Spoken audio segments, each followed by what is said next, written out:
All right, what's up, people? We're back. That was nice, fast, and simple, right? All right, so this is what we're gonna do. Got the panel going. Get in here real quick. I'm gonna have to mute my mic at first, so you're not gonna hear me. So hang on. Sit on these video games and talk about this. Playing while they're playing their games. Well, we can't. Well, we can't be. We don't want to generalize because we're not talking about all incels. Because incels are a lot like they're a lot like what the flat earthers have defended themselves to be like. Well, there are incels in here trying to make all the rest of us look bad, which I have evidence of that too. But there are groups within the groups that are more violent, and yes, that's what they're doing. But they're not necessarily. There's talk of it in like the general forums all the time because these people just have anger issues and social issues and different issues. You know So it about that comes incel out, stuff? but the people that have planned this, they're not necessarily planning it right out in the general. Yeah, we probably shouldn't anymore, actually. Yeah, Well, there's probably another group that's perpetuating the planning on the internet so they can fine tune their AI to locate. it's actually it's For legit tracking stuff, man. issues. Like they commute on 4chan as well, from what I've been looking at. Yeah. Cheers, Q, for that, by the way. You sent me down a rabbit hole there. That's Yep. actually legit shit. Media are talking about, yeah. Yeah. It's pretty fucked up, dude. It's like there's 40,000 self-declared incels in the world currently active on the internet. So that's a lot of people. And you could say probably 70% of that 40,000 is going to commit a violent act at some point. Yeah, and they were showing this thing I was watching. They were showing how these guys set up a private server on an online game, password protected. And the title, they couldn't gain access to it, but the title, I can't remember the words of the title, but it hinted to fascism and stuff like this. Well, that's what they're doing right now, dude. That's why they picked the Gilroy Garlic Fest of all fucking things. Well, what I'm saying is the gaming community, these servers that they set up and meet up is just another avenue, another outlet like 4chan and 8chan, places of privacy where they can, yeah, man. Right. Yeah, I'm making a video about. It's going to be a really long video. I'll see if I can find these what I see, and you can. My flat Earth short videos. It's going to be very involved, and it's going to be pretty scary and revealing for people who have no idea. Unless some of you. You need any voice actors to do voiceover roles? Give me a shout, man. No, I don't think so at this point.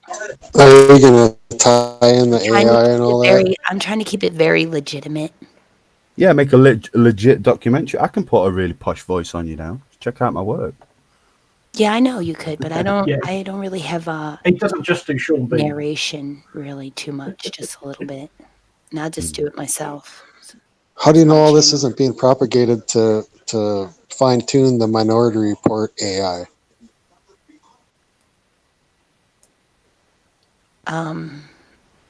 Because these people are real and people are really dying. Well, I know, but in order to build the Minority Report AI, they're going to need to incite some violence through the internet out into the public. Problem, reaction, solution. Right, exactly. Well, they can indoctrinate these people. Some of these people have actually been interviewed and speak about the future of the human race should be natural selection and not sexual selection, and talking about culling off the population, like everything from mental health to the poor, all the way to women who disagree and men who disagree. It is a big thing. I have a question. I have a question here that Channel Q might have some info on. I haven't really been following current thought regarding playing these games, violent video games, and whether there's any correlation to that in a lot of these random acts of violence that young men seem to commit now here recently. In recent years, has there been research or anything in that regarding whether or not, so many hours of play of these violent video games tends to generate a propensity for these types of acts? I don't think that's the claim that. Since I was asked, the thing is that there has been a study that was done on kids who are playing these kind of rapid fire strategic video games. And the study proved that it improves the person's ability to reaction time. Like it improves their brain and the functioning of their brain. So there was a study done that says that playing video games will make you smarter, basically. Okay, make you a quicker thinker, make you retain more information. But it's not really going to apply to like science and math. It's really just going to apply to these, in my opinion, this is my opinion, to this very reactive environment that a video game is. If you don't get an immediate reaction to whatever it is you did, it's not going to be very interesting to you. And you don't get immediate reactions from school books. What about that kid who trained to be a Formula One driver? So it kind as of far makes as correlations, well, also as far as correlations, the best we can say, because it seems like everybody wants to not profile, which is stupid, but the correlation is that, yeah, a lot of these kids do play these kinds of games where it's just mass murder games, basically running around shooting people, right? And so that's one correlation where maybe it's the activity is giving them the violent thoughts. And then there's the other one where the activity gets them into these communities on the internet with these like-minded individuals. And that's where maybe, and you could even go as far as to say that some perverse older person comes in with some ideologies and and then exploits some of the problems that these children are having. You get it? Yeah. So the correlation can be one where this is where they're getting the ideas from, or the training from, or the lack of empathy is from playing the game. And then also playing the game is getting them involved in the communities that are going to have them organized. Yeah, and maybe reading between the lines here helps them, or maybe makes them want to step up their game to a higher adrenaline rush, maybe too. Well, I have theories. I have a lot of theories. I'm going to save them for my video. And that's as much as I can tell you since you're asking me about the world. The world has done studies. For the most part, the world has done studies to try to prove that violence in video games and movies does not correlate to violence in the real world. I disagree. Yeah, but it correlates to desensitization. You can see that in movies. Well, it correlates. I mean, look at these movies. In the 50s, in cowboy movies, you never seen anybody actually get shot. You just seen the guy holding the gun and the other guy fall on the ground. You didn't see all the blood and gory. And now you got Quentin Tarantino, for instance, that makes these movies where you actually visually see the blood splattered, slow motion in the air. I mean, it's all a desensitization. There's definitely a gap thing as well. too. Like you're saying, there's a gap between what one generation understands and what another generation is actually experiencing. And I can show you a perfect analogy example from my true life of this. My mother, my son, right? My mother, my son. My mother bought my kid a GTA game to play. It's rated M. I told my mom she should never do that. She said, well, how bad could it be? It's just a game. I made her watch me play that game. I picked up a prostitute. I had her give me a blowjob, and then I killed her in front of my mother. And my mother was like, why would they put that in a game? So do you know so he doesn't even have any idea to even fathom why people would even dream up such things, and doesn't think that in the world people dream up such things and then also make those things available to children. In her mind, that doesn't happen. In her mind, it's a perfect fucking world. In her mind, you have to shake her. Okay, you have to shake her and you have to say, Mom, don't buy him M-rated games. Thank you. Yeah, he's 8 years old. Do you know what was one of the very trusting? That's why they fall victim to cons. They were never exposed to anything like the next generation has been.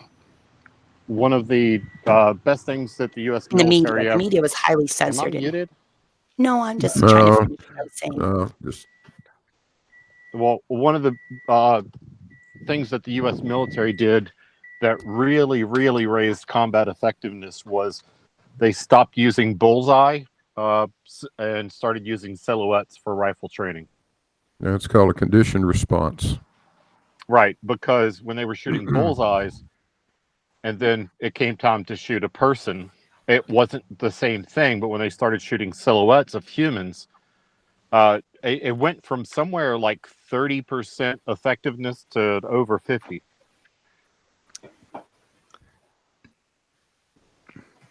That is a true story.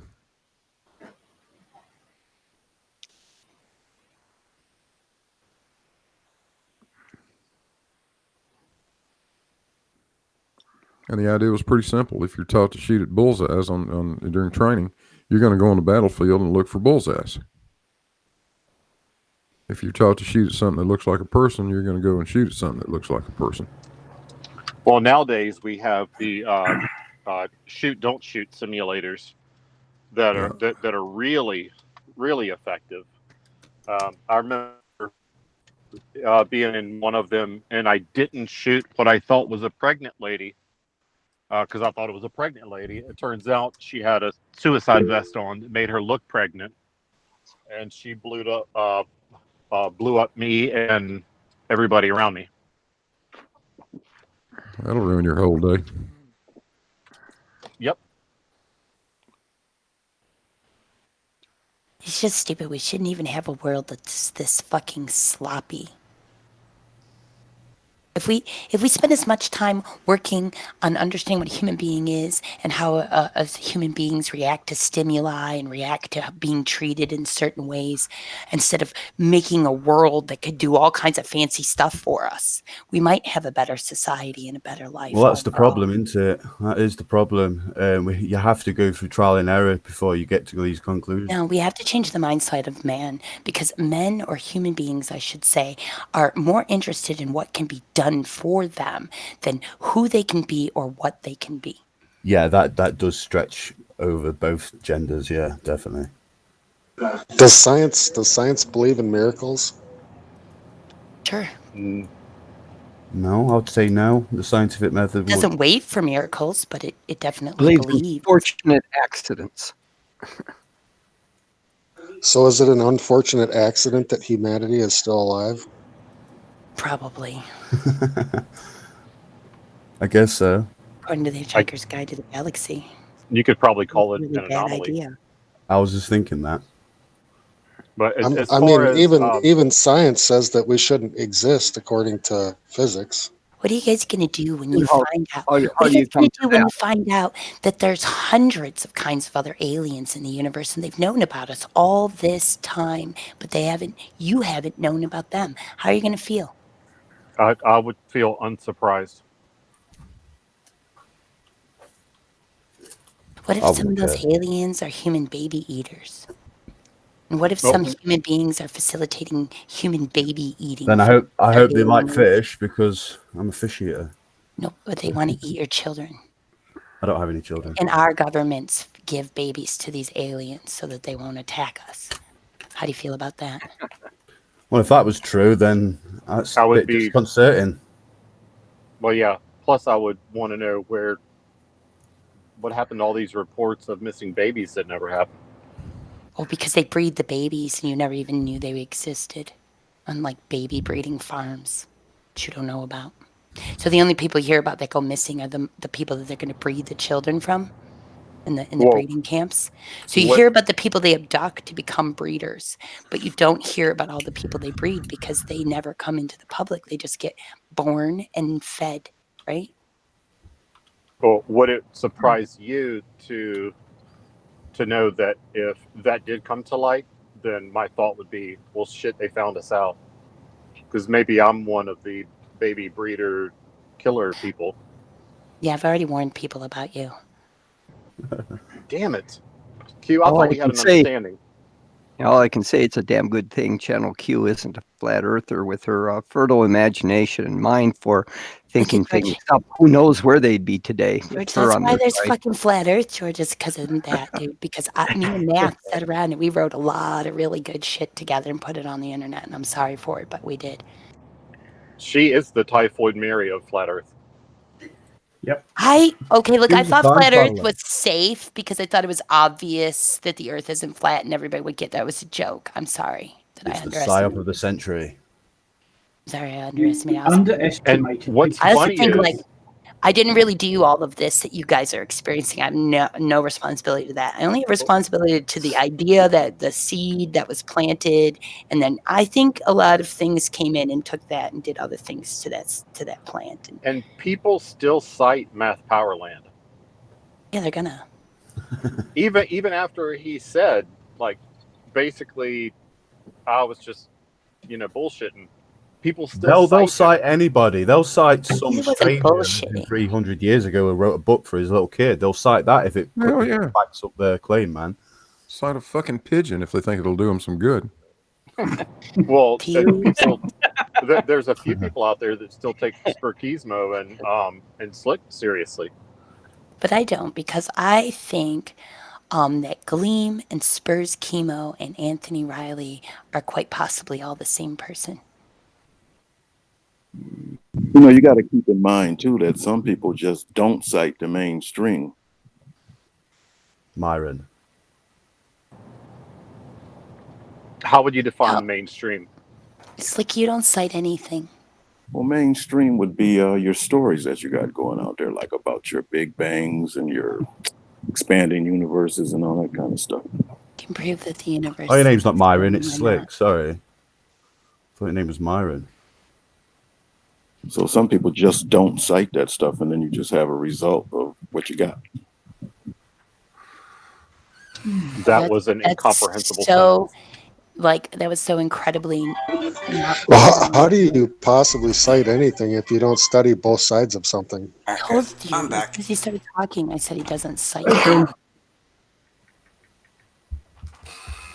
didn't mean to stop you guys. I was just letting you guys back.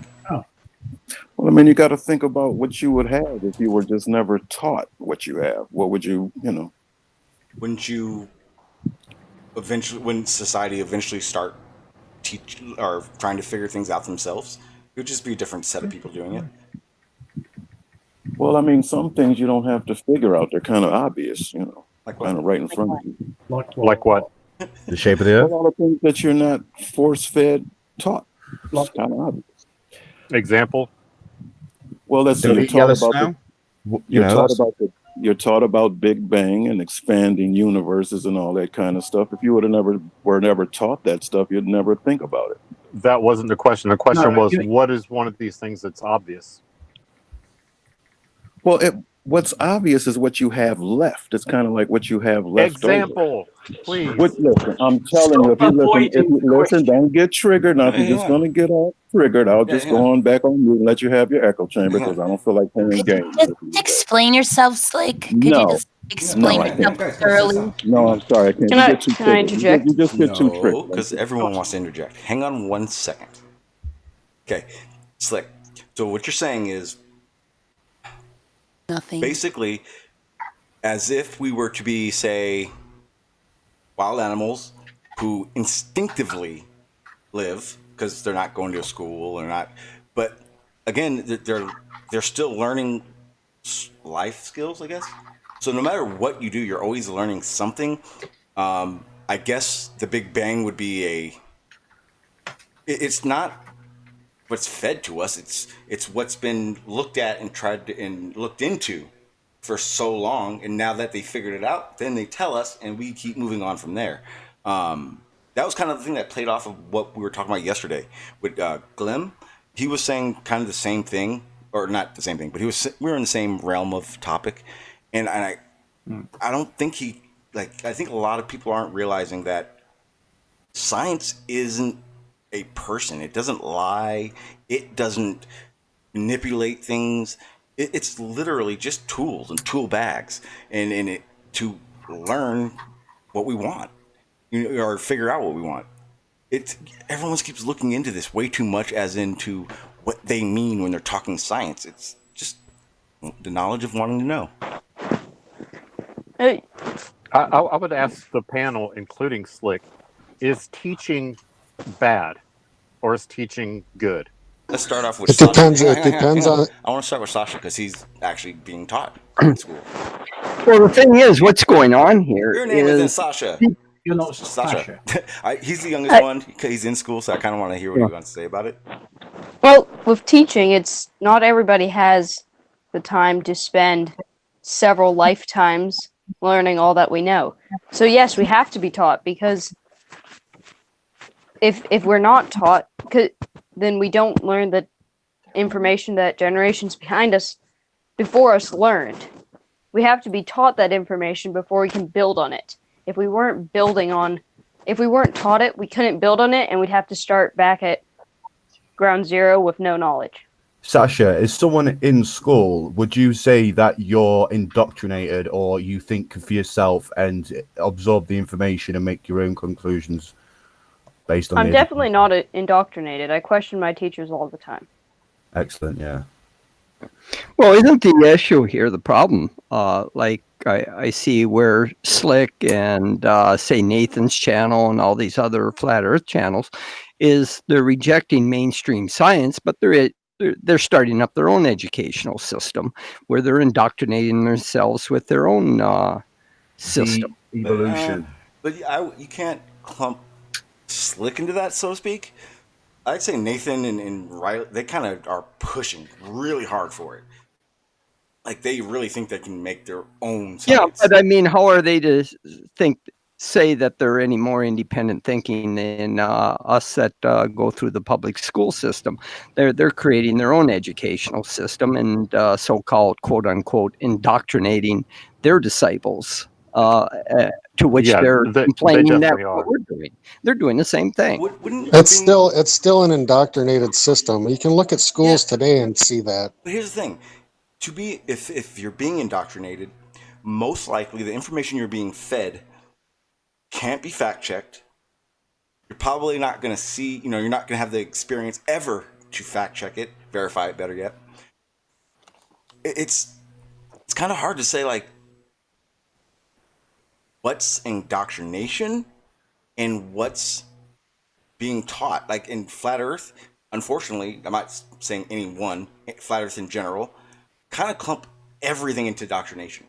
But in realization, in the realization, my bad, they're, for one, presupposing the Flat Earth right off the bat, denying science, which can't deny science. You can deny the scientists. Go fact check them.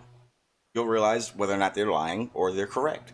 But that's the reality. Everything we're taught in school, we can fact check. Well, what they're doing, Sean, is everything they're saying about globe Earth or current science, you could just substitute in flat Earth for what they're saying, and it's equally valid. Yes, it's right. And George, I'm sure, and Big Blue could back me up on this.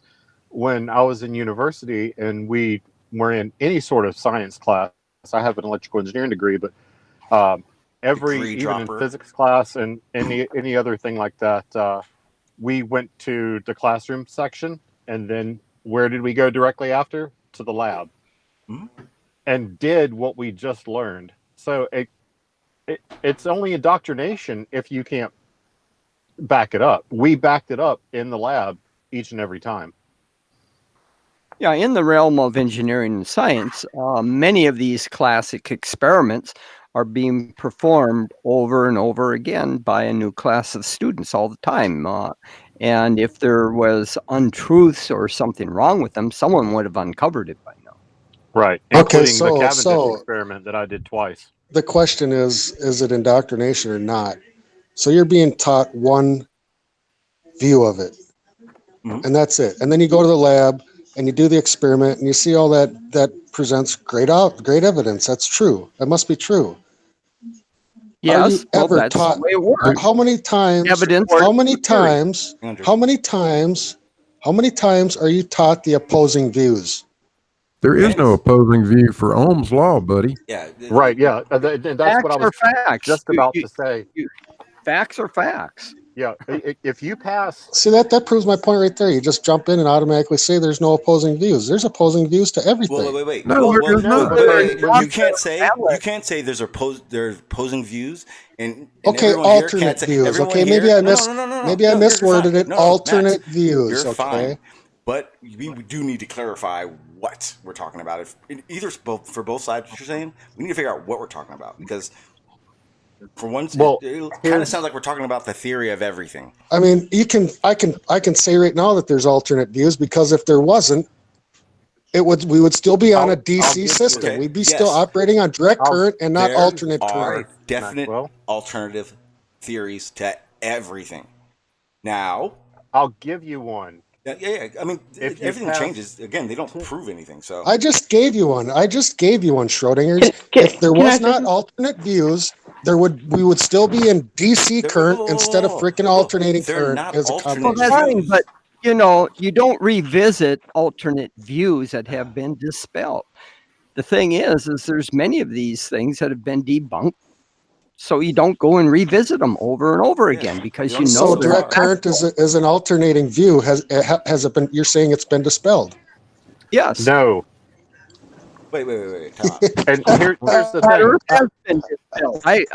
I measured the curvature on the surface of a large body of water 2 years ago, 2 winters ago. Jesse Kozlowski has done it. Others have done it. Countless number of people have done it. So why do we continue on claiming that the surface of the Earth is flat when we can Unfortunately, in flat visually Earth, measure it there's kind of a lot of using people. instruments George, show that that's not true? there's a lot of people. I'd say the majority have I zero. wasn't talking clue about the certain- curvature of the Earth. I was I know, hang talking on, about direct Max. current. I know, but Max. Okay, there's a I lot- want hang on, to there's talk a lot about of that, people. Maxwell. There's a lot of people who just don't know these professions at all.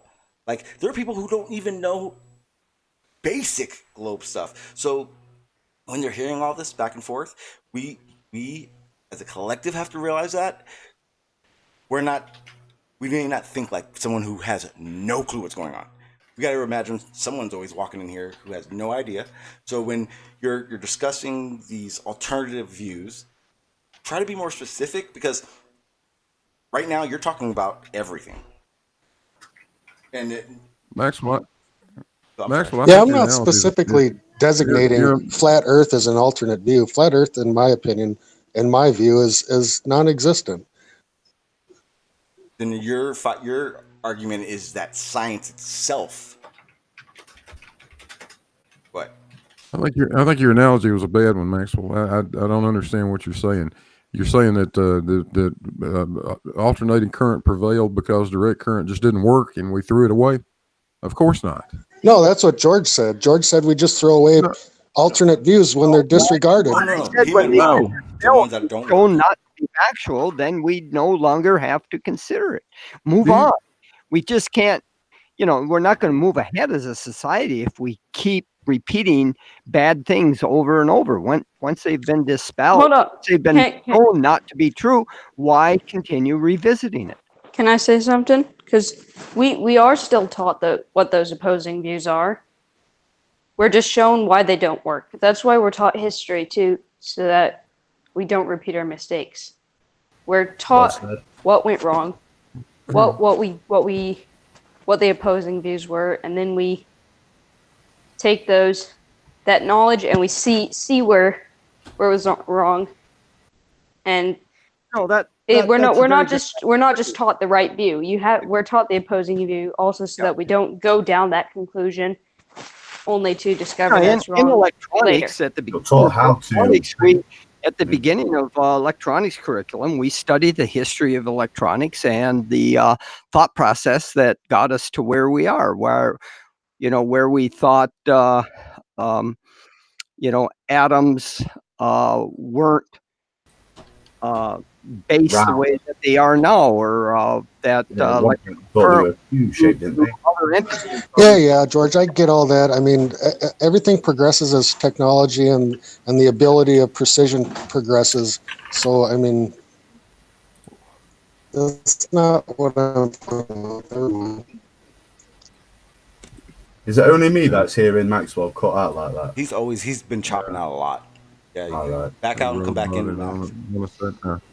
Yeah, George has got his secret magnetic weapon pointed at him. Well, it's that telephone. His shoe telephone. It's the aerial's not long enough on it. No, I live in the middle of nowhere, so cell phone service sucks. Cool, man. Maxwell, alternating current was simply a better way to transmit power, simply because you could transform it very easily. I understand static that, device, Big Blue, you but didn't- it would have never came about if we did not if we disregarded alternating views, alternating current would have never came along. But we don't disregard Disagree it. totally. We just disregard the stuff that doesn't make any sense. Science and engineering embraces alternate thought. You can't My say God. that you can't even say that, George. We do Yes, we I do not. can. No, you cannot. If they disregarded stuff that doesn't make any sense, we would not be investigating dark energy and dark matter. Because that doesn't make sense. Agree. I agree with Maxwell, because we look at stuff and we say, hey, we tried this but it didn't work, so now we're trying this. But then somebody else might come along and look at the first thing they tried and say, hey, actually, I think I can make that work. And they go back to that, revisit it. That does work. I don't know what his complaint is. We look at alternate things. I think you're both arguing the same his point. complaint is that if you disregarded a scientist's greatest dream, George, you're just flip-flopping back and forth. No, I'm not flip-flopping. I'm saying a scientist or engineer's greatest dream is to find an experiment that goes against current thought. They'd have instant notoriety if they came up with such things. You just said we disregard everything that doesn't make any sense. Well, dark energy and dark matter does not make any sense. So according to you, they just disregard it. Other people. Well, hold on a minute. Dark matter and dark energy. Well, dark matter, I believe, has got some backing to it, though. It's not just an idea that someone's concocted. Like there's a lot of mathematics behind it that give it some credibility. Well, Correct me. the fact of the matter is, right now, it's the only thing that does make sense. Basically, what we disregard is what we can falsify. Bottom line, that's what we disregard. That's why certain things move forward and certain things get put aside. I mean, and you're right. We're not going to send probes to the moon to see if it. Go ahead. Sorry. But yeah, that's okay. How the hell? Hold on a second. I got to make a statement. How the hell did I become Slick's freaking proxy? Slick, get your ass in here. I'm not going to do this for you anymore. No, I mean, I'm saying we dispel the things that totally don't make any sense. I mean, for example, we're not going to be sending probes to the moon to see what kind of cheese it's made out of, you know? Hey, Slick, if you're listening, this is, I'd say, proof, if you want to use that word, that this isn't an echo chamber. Well, yeah, I mean, I'm listening and I hear the same thing you just did to Maxwell. You know, you say you entertain opposing views, but he just gave you one and everybody got triggered on him. So that's just how it goes. See, we live in a world of I'm right and you're wrong, and that's all there is to it. Oh, no. We live in a world where we can... dark matter and dark energy is we don't know exactly what it is. It's an alternative view that hasn't been dispelled. No, because it's got some credibility to it. It holds water, if you will. And the only thing that's triggering me is not being able to finish a single bloody sentence. And I did it on purpose. Oh no, thanks. So yeah, don't lie, Stick, please. One thing that I got an issue with this is we don't know what the hell this is. Why are we speaking as if we did? Well, we're not. We're speaking on what ideas and theories that we're familiar with, that we can try and explain it with, because that's the topic, right? Well, yeah, absolutely. Well, I asked that because I've heard conflicting, and that's kind of fuel for flat Earth, where it's we don't know if the Big Bang is what began everything. We don't know why galaxies do this and that and blah blah blah. The issue is dark matter, dark energy is only a name for something that's out there. Beyond that, like Rumpus acts like as if we know what the fuck it is. Yeah, I mean, what we have is something... acts like it doesn't even exist. No, I think Rumpus' argument is a lot with the credibility side of it and what evidence we have to suggest such a thing as dark matter. And with that, he confirms his feet. This is the problem. People take sides. Like people will take sides and they'll hold the feet in the ground and say this is true, blah blah blah, based on general consensus. You know, whereas other people might, like a couple of us in this chat, will have similar ideas but other theories and lean in different ways. But whatever, man. You know, people are people. What can you do? what we have at the moment, which is why we're holding to it, is we have observations, we have some mathematics, and we have some stochastic models that seem to be working out for a number of different views. But they're all kind of heading down the same sort of point of view as far as I've read, which it's kind of to do with mass. That seems to be the main thing. What that mass is, fuck knows. We have some thoughts on what it might be, but It's we just don't know mass. at the moment. Yeah, but it's mass. That's It's as just far mass. as we've got. And we know the other stuff. If the universe is expanding at an accelerated rate, that's the only reason we need the amount of dark matter that's proposed in the current sort of, popular model. I won't say even standard model, just popular model. I'm just waiting for rumors. And the same thing holds for string theory. We don't know if Exactly. string theory is going to lead us to the ultimate theory of everything. I don't think we'll ever get to that point where we can fully understand quantum mechanics and physics and tangled particle, all this fucking shit, man. I think it's going to be a mystery for a long time. To me, it's straight back to Douglas Adams again, isn't it? Yeah, the answer to everything is 42. Yeah, and that is exactly 33. my point. No, actually, that's not the important. Wait, can we just? The important thing is the question. Can we just honor Sasha there for knowing that reference, being so young? Oh, you have no idea, Freeman. The question and the answer are mutually exclusive. Oh, watch. You'll see. He'll surprise you even more. Watch. He's just this smart kid, man. I heard. I think it was George. They're great books. Brilliant books, aren't they? That brought up string theory. The idea that string theory uses the fundamental forces, correct, or acknowledges them. I think it would be a better way of saying it. Whereas in like quantum doesn't. No, that's not true. Yeah, then can you explain? Because I want to understand it. Quantum theory is an explanation of what happens down at the atomic level, the macroscopic level. That's even deeper than that. It's that's basically what it is. I mean, the whole thing that started the quantum mechanics was Planck. In his first thought, that energy came in energy packets, and then Einstein used that concept to explain the photoelectric effect, and then quantum theory just blossomed after that.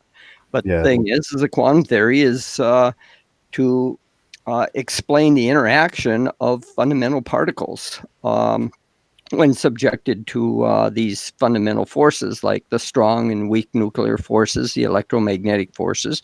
And it allows us to explain how matter interacts with matter at an atomic level. It's a whole basis of explaining chemistry, energy shells within an atom, and how atoms interact with one another. It's really quite a beautiful theory. It's been probably one of the most verified theory of all of science. Yeah, 1901 or 1902, I believe, is when he came up with Planck's constant. Professor Planck, I think it was, the birth of quantum mechanics. Well, can I ask George a question? Because I'm sitting here listening and it sounds interesting. George, how much experience do you have with quantum mechanics? Not too much. Enough to know for my understanding electronics, electrical devices. I mean, like in the lab. Have you ever been in a lab where quantum mechanics were being discovered and performed? Well, I wouldn't say necessarily discovered, but yeah, I've seen I've been in a lab where certain quantum effects have been demonstrated. Like what? Tunneling of electrons. A quantization of energy. So what were some of the things that what were some of the things that were in the lab? Like, what were you looking at, a computer screen? What else? Oh, what no. else was in the lab? No. You look at when you wanted to demonstrate quantization of light, you'll have lasers set up, and you'll have like a Bunsen burner to burn chemicals to force electrons to jump to different energy states, and spectrometers to look at the spectral lines things like that. Real apparatus, real physical things rather than modeling or simulations on a computer.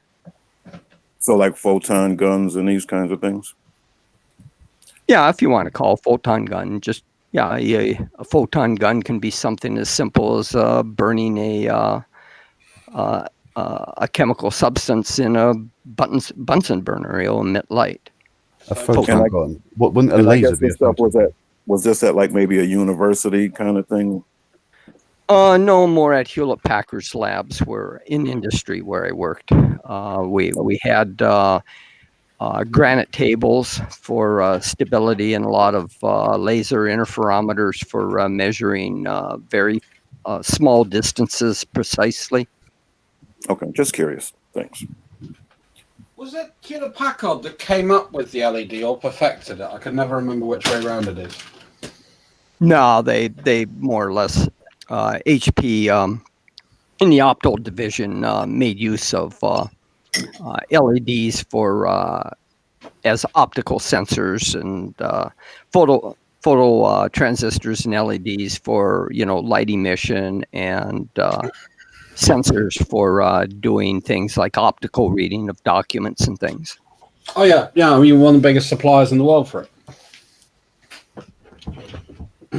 Yeah, if you might remember one of the big innovations that HP had, oh gosh, this was like in the early 80s, they marketed a thing called the HEDS 1000, HEDES, which was a real sensitive photo transistor for optical reading. And that's what they put in their optical wands that was used on the 41C calculator for barcode scanning and things like that. I had one of the nice Hewlett Packard salespeople calculators for years. I was gutted when I lost it. Yeah, I mean that was just me making a point. HP are actually an innovations company, and especially back in the 80s and 90s, and even now they were one of the big three. The big three back then was Bell Labs, IBM Labs, and Hewlett Packard Labs. Bell Labs, yeah.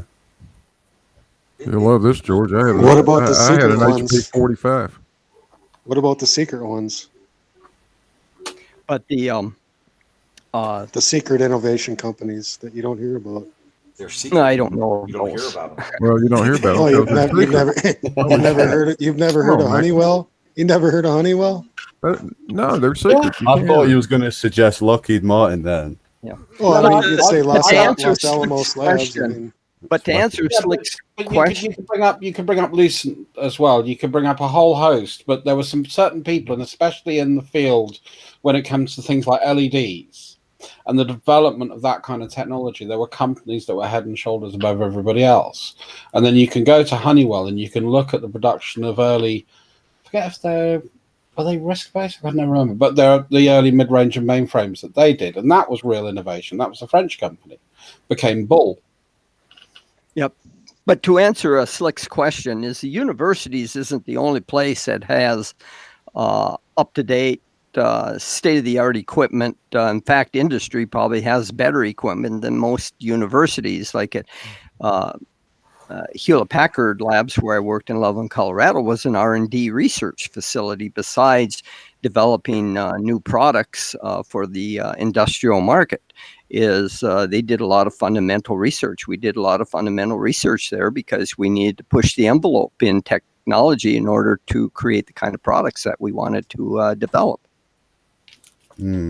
No, the only reason I was asking is because a lot of people talk about quantum mechanics, but it's just from what they read. So I was just wondering if you were just a reader or you had actual hands-on experience. Well, no, actually,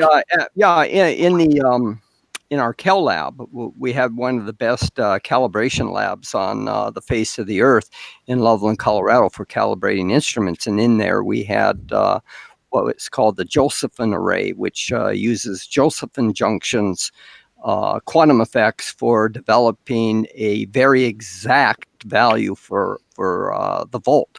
There's a quantum effect occurring that was developed by Josephson, and this thing is called Josephson junction. You can show that if you irradiate a particular type of junction with some frequencies up in the gigahertz range, that they will develop a voltage that is fundamental, that is precise. It generates a precise volt, and that's what you need for a Cal Standard Lab.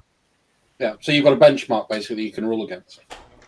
Yeah, and you calibrate everything against this precise voltage that you generate through these Josephson junctions. You have to cool these things down to liquid nitrogen temperature. They have to be super cooled, and you irradiate them with around 11 gigahertz, and these devices produce output voltages that are very exact, very precise. The fundamental voltages, it's on the money. It's exact. There's no deviation or question as to what that output voltage is. You So- derive it from fundamental I have to ask. I know. I have to ask you a question, George. So how come? Okay, so you're obviously well versed in electronics and stuff. I mean, how come? Why? Okay, so when they started building electric motors and stuff,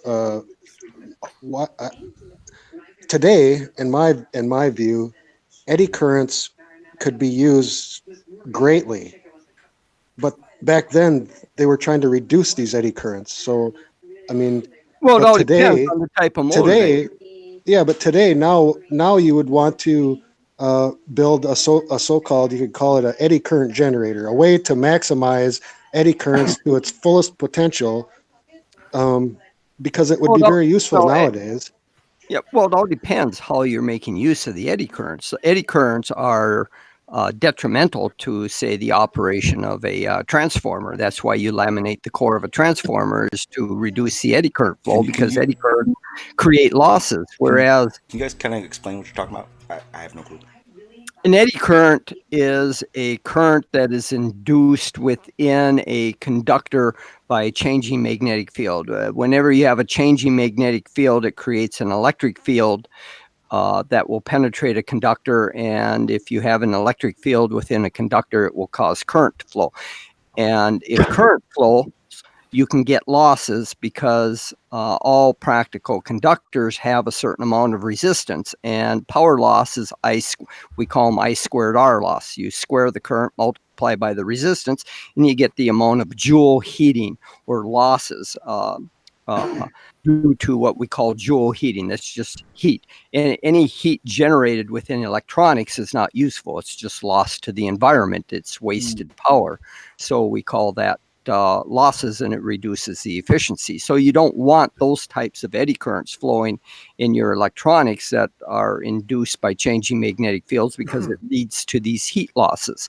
Whereas in something like a synchronous, or what we call an induction motor, the eddy currents are useful, because you can create what are called synchronous motors through inductive current flow. So it all depends upon where the eddy currents are, how they appear. Just to say eddy currents weren't useful back 100 years ago and they are useful today really is kind of disingenuous. It's just that all depends. They knew, I mean, Tesla knew about, he developed the induction motor. He knew about the eddy currents. And well, I know that, but my question is why aren't they utilizing eddy currents now in braking? I mean, it seems to me that invoking a huge eddy current draw to slow the vehicle. They do in electric vehicles. They call it dynamic braking. That's eddy current braking. That was one of the things that Tesla sold to smart cars. That's how he made a lot of his money in the Well, it's a way of eddy current braking is what you do in eddy current braking, is that rather than brake using a disc brake system where you're dissipating your I understand that they do, George, to a point, but why don't they utilize? Hold on. Let me just finish my point. Let me finish my point. I want him to finish. Yeah, why don't they utilize it today? We know that. We're not going to let that question go. Trust me.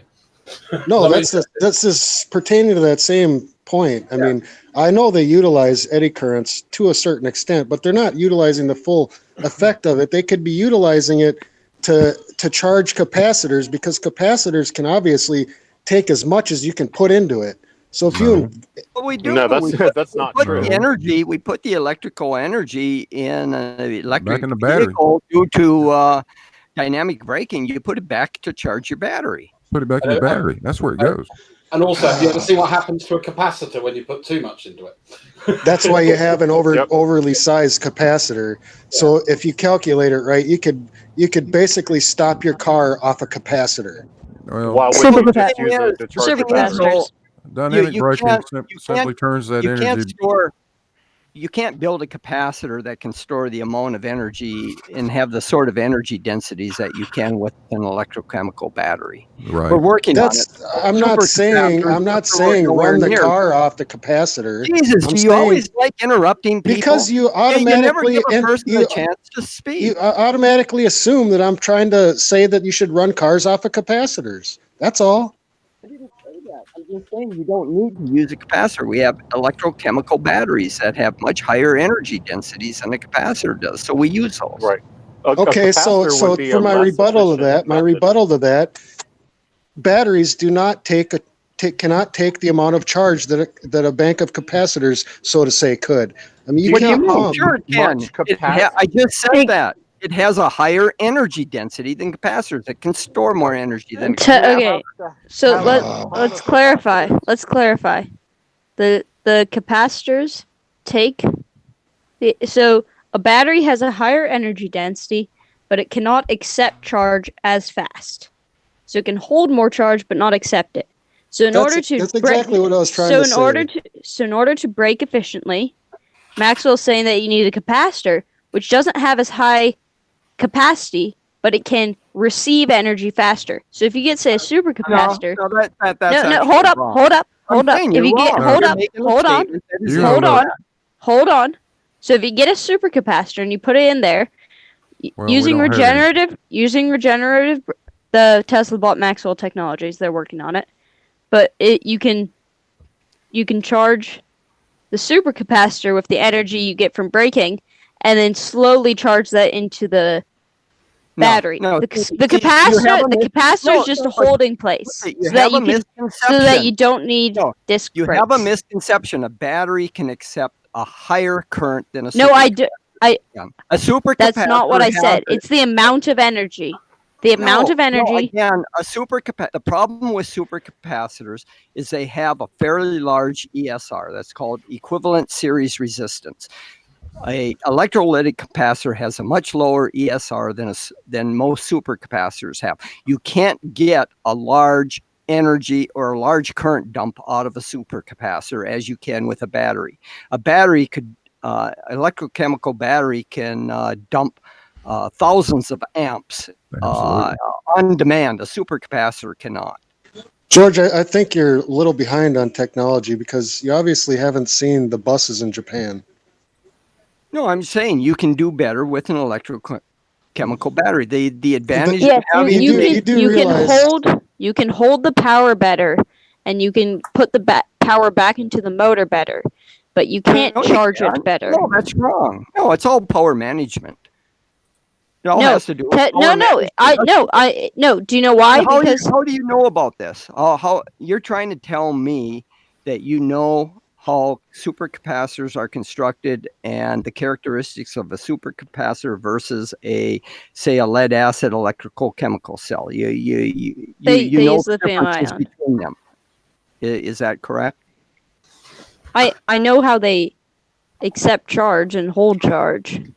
Oh, really? Their capacities not how the internals work, but I know how their a capacitor is able to hold a small amount of charge, but it can accept it really quickly and it can just discharge it really quickly. Okay, a battery can hold. What determines the rate at which a capacitor can accept energy, as you say, accept a current? What determines that? I don't know the technical term for it. Well, that would be Faraday's laws. Well, it's called resistance. It's called series resistance. The time constant of a capacitor charging system is resistance times capacitance. That gives you a time constant. So if you have a very large capacitance, it doesn't take much resistance to kill your time constant. The time constant of a capacitor is the time that it takes for the amount of charge of a capacitor to reach 63%. Right. Your RC product is your time constant. And what happens is an exponential charge on a capacitor. After one time constant, you charge the capacitor 63%. To two time constants, it goes to 85%. Three time constants, you get to 93%, 95%. So if you have any sort of resistance, if you had, say, a supercapacitor on the order of 100 farads and you had a resistance on the order of a milliohm, it's going to take a tenth of a second to get to 63% charge.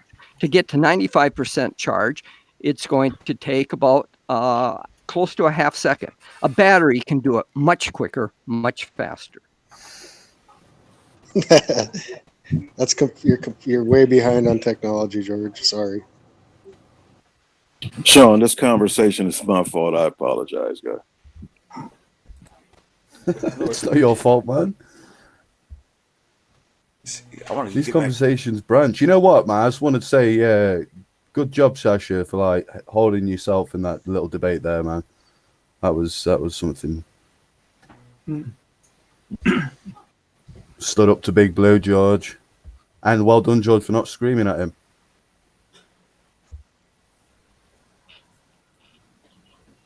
Did what now?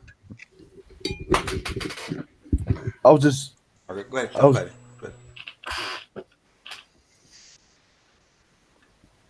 Sorry, didn't understand what you said.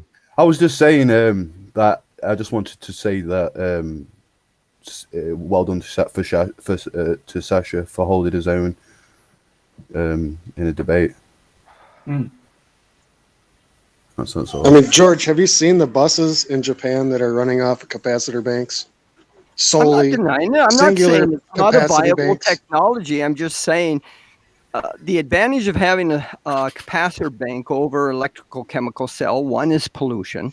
You're not dealing with heavy metals like you are and having to deal with the toxicity of dealing with the lead and the electrolytes and stuff. It's a viable alternative technology, and it will improve with time goes by. But some of what I heard this young lad say was incorrect about capacitors versus an electrical chemical cell. It's just maybe in your one-sided scientific view, yes, it's incorrect. No, it's not one-sided. I just told you the thing with capacitors is supercapacitors typically have a large ESR, equivalent series resistance. That reduces or lengthens your time constant.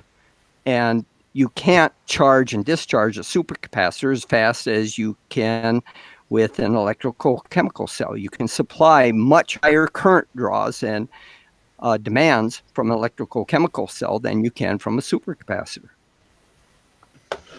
That's going to improve with time. They're going to figure out different electrolytes for your dielectric in the supercapacitor to improve and reduce ESRs as time goes on. These tend to improve.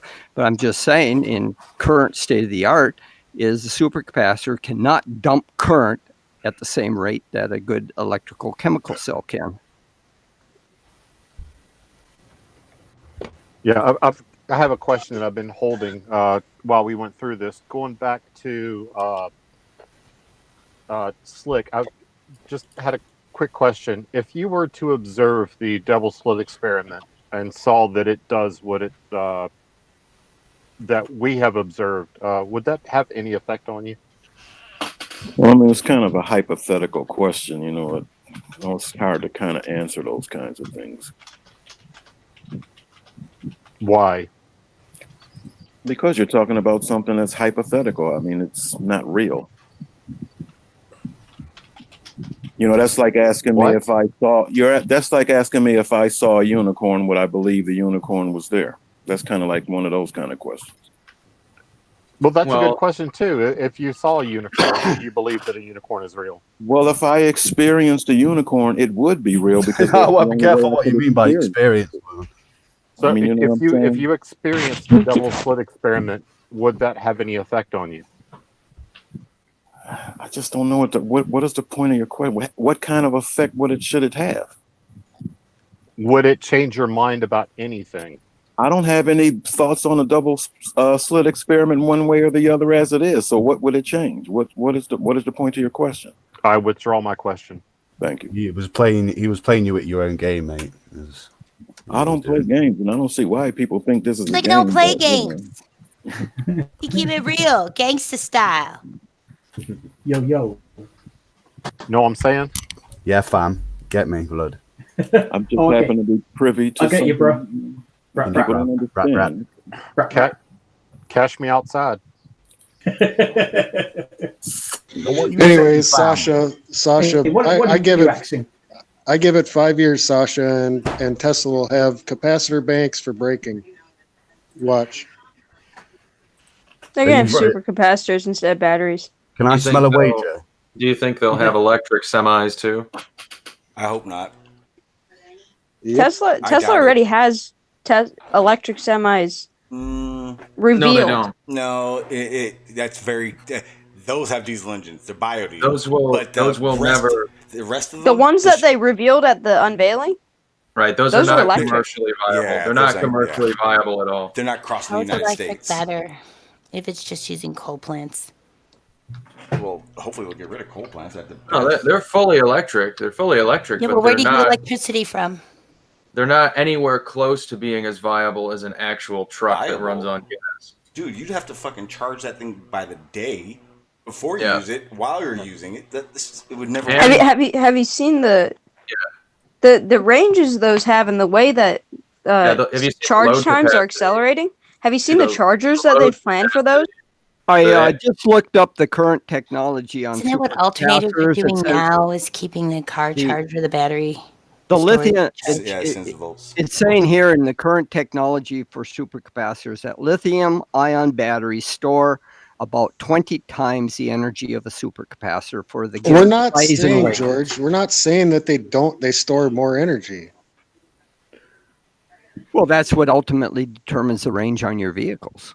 Yeah, you're Okay, saying so that they so would your get rid your of basic standard air braking, compressor, then you your can use basic that your energy basic. besides the Isn't battery. You guys turning can't all the talk at cars the same into time. electric cars just going to put more pressure on the grid and the electrical system? George, why do they use capacitor start motors? Yes, Q. That's exactly why it's not effective.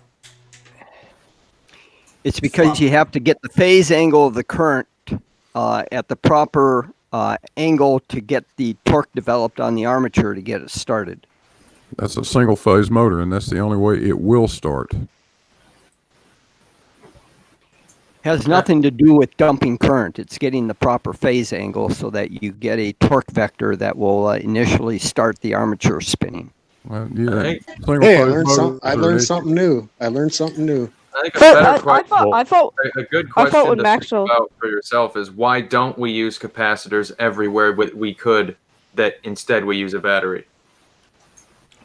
Well, capacitors. I already know that question, but I'm trying to understand why they're using a damn bus in Japan that runs solely off of capacitors, and in between stops, it freaking raises an arm, touches a power line, charges up for the freaking amount of time that it's stopped, and then it drives on, and it does this constantly. Because batteries can't charge that fast. cycle. Okay, I'll The explain charge, that the for you. charge. I Is know number that the one- charge and discharge Okay, look cycle at- of a damn capacitor is a million times greater than any battery.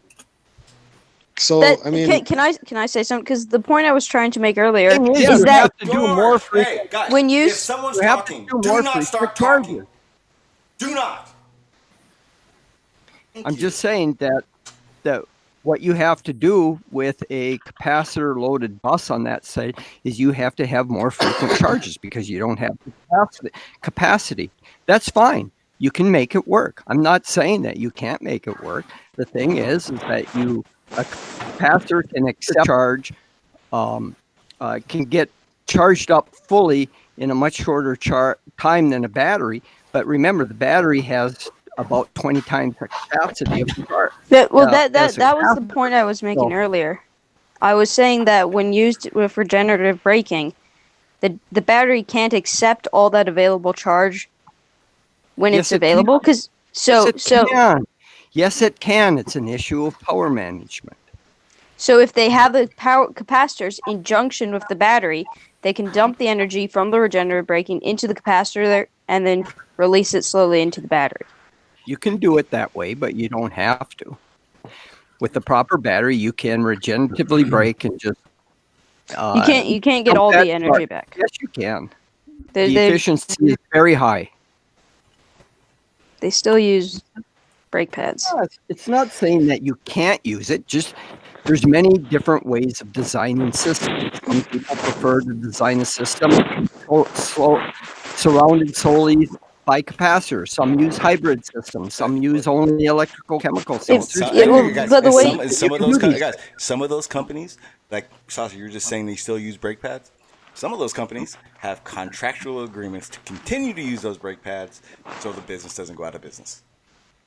However, with I will agree with you because their brake pads, you rarely have to. They get replaced. The battery lasts longer, or the brake pads in some cases last longer than batteries on Teslas. So, I mean, I will give they are recovering a massive amount of energy. But you were making it the way you were presenting it. It seemed like you were saying that batteries can accept a faster charge than capacitors, and that's where I was having a problem. Because just the way you presented it, they can accept higher levels of current. But I'm not saying it. But they take longer to fill up, is what we're saying. I'm not saying that supercapacitors don't have any use. I'm saying is that in time, they may end up we may end up seeing more in the way of supercapacitors replacing batteries as technologies improve, because there are definite advantages to supercapacitors. One being a vast reduction in pollution, and plus they don't have to be replaced as often as batteries. It might also. You have many. A supercapacitor, you can probably cycle it on the order of 100,000 to 1,000,000 times, whereas a battery recycling tends to maybe top out at about 1,000 discharge cycles. Mm-hmm. Well, also I was looking at the Tesla Semi, and the way they have it, it would, so it has a 500-mile range, and it would, when you're loading and unloading it, that's when you'd plug it in. And it would be charged by the time you need to. By the time you're done. Well, that's fine. As we end up having more infrastructure and charging stations, yes, these things will come online. But I could never do something like that here where I live. We have to use electrical chemical cells because we just don't have the charging facilities that you have in cities. But this will improve in time. We'll have more of infrastructure related or geared towards charging electric vehicles. But there are many areas. Sasha, whatever you're doing, stop it. Sasha, whatever you're doing, stop. You're doing. Oh, do I have background noise? Yeah, it sounds like you're getting drug across the floor. Sorry, George. I was wiping crumbs off the table. That'll be it. Oh, that's better. Wait, where are you wiping the crumbs off to? Right now. We're in a state of transition where we're going from an electrical chemical society into more of an electrical society, and also there will be maybe something more done with natural gas vehicles too. You know, there's many. I hate natural gas. It's methane. Methane's worse than carbon dioxide. As well. Natural gas is just natural gas has no odor. It sounds like they add odor to it, but it sounds like you got. I'm sorry. Go ahead. They add a odor to it too. So at least where I live, they add odor to it. By law, they have to. They typically add hydrogen sulfide to give it a rotten egg smell. Yep. So you know when you've got a leak. Yep. Yeah, but it's still awful stuff. California's already saying, for at least some. Actually, I think it's a city in California. They're introducing bills to like eliminate natural gas in new homes. Yeah, just because it's Northern awful California is stuff. trying to do it. It's not going to work because what it's going to do is it's going to create another tax for the homeowner, the property owner, and it won't fly. And I'm not talking a small tax. No. So that's not in new homes. No. Not a. Go ahead. My bad. I was distracted. Someone just walked by my. Go ahead. Say it again. I completely forgot what I was going to say. They want to eliminate natural gas, like gas stoves and gas water heaters in new homes. Oh, you Yeah, tried but to that's do that here. Yeah, but that means then redoing all the lines into the house, and that. What do you? No, brand new homes, not. No. But those brand new homes, they tap off of the older systems. You're never gonna have a city that has all new piping now. Never gonna happen. Well, but there's already electrical grids. They can just tap into the electrical grid instead of the gas line. No, they can't. Because under that is fiber optic. There's and by law, we self-sustaining have to go communities that have their own private electrical grids within the community. They can also California. Yeah, but they have to regulate that. Is going to require solar on all new roofs. No, they're not. Or at least it's not going to happen. It won't happen. I think it will. Because that's one of the solutions they also have. You and George are both dreamers. There's too many people, too many houses, too many. First of all, the reason why everyone doesn't have solar panels now because a lot of people can't afford it. That's the main. It's getting cheaper though. It's getting cheaper. It's not going to get cheap enough that every house in the world's going to get it. So that yeah, it's not going to happen. Not until you can figure out maybe a super cheap roofing material that can. Well, even if you had that, Shawn, it's still not going to work because until we solve the storage problem in order to deliver at nighttime the energy, solar is just going to be a nice alternative to help offload some of the stress on the grid. There are storage. George, we'll get into another capacitor debate here. All you need is to find a way to turn an alternator indefinitely. Too much. The thing is you just said a perpetual fucking damn it. No, a water wheel. Forever. Let's go back to wheel. Channel Q is going to start talking about ocean wave power and stuff like that. No, hang on. Well, I was thinking about water wheels. I don't know. Science says we live in a perpetual universe, so that we know of. What? Anyway, I want to kind of go back. Hang on. I want to go back. So, George, what you were just talking about? Yeah. Yeah. No. Never mind. I forgot how to ask it. I know what I want to ask you, but I don't know how to ask it. So go ahead. You mean about the storage of energy at nighttime? I'm trying to remember. Okay, Australia. There it was. Yes, Australia. Aren't they coming up with a pretty good system so far?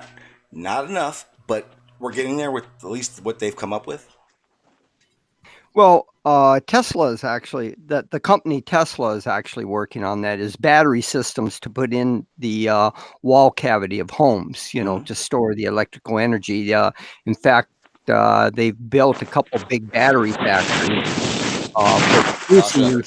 Geez, who's doing that? That's Sasha. You got to mute yourself if you're moving.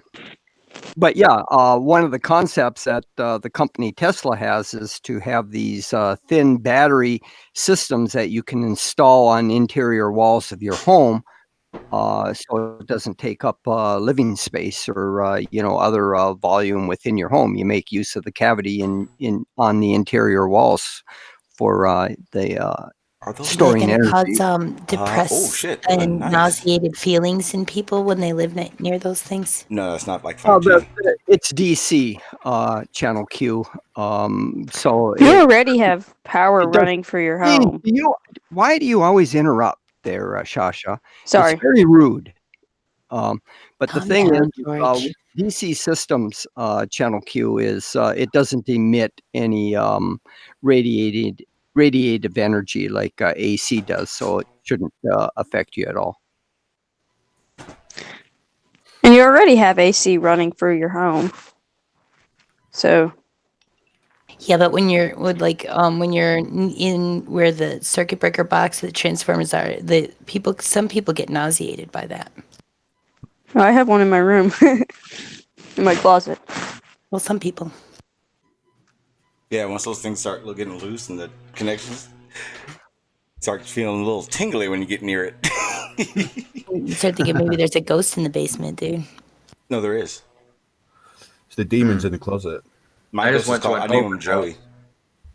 I went to an open house just now, and the people who own this place had a blanket covering the circuit box. Why were you at an open house? You buying a house, Lewis? Oh, who knows? He's squatting. He's squatting. He's got nowhere else to live. A blanket. What do you mean by blanket? It was just like a blanket. They just had it trooped over it. We thought there was a window behind it. A cloth fabric blanket? Yeah. Well, that doesn't do anything. It was hung up like it was blocking the view in from a window, but we looked behind it, and it was just the breaker box. Yeah, but that isn't going to afford any sort of protection from the fields. But it might cold. make them feel better. Yeah. It might make it psychological rather than anything. Don't you just get one like those lead blankets? Wouldn't that work? I'm just kidding. I know. Okay. But here, George, you'll like this, George. You're gonna love this, George. One time, in one of my buildings, one of the tenants wanted to steal electricity from the other tenant. Okay. Okay. So this is what they did. Okay. So I have a building. It's got 2 units, and it's got 2 circuit breaker box for each separate unit. Okay. So what he did is he used jumper cables like you would for a car, and he jumped one box into the other. Yeah, my friend did that, and it does kick off a lot of heat if you don't use those insulated. I forgot what the correct name is to insulated wire. If you don't use something like that, it can easily catch fire.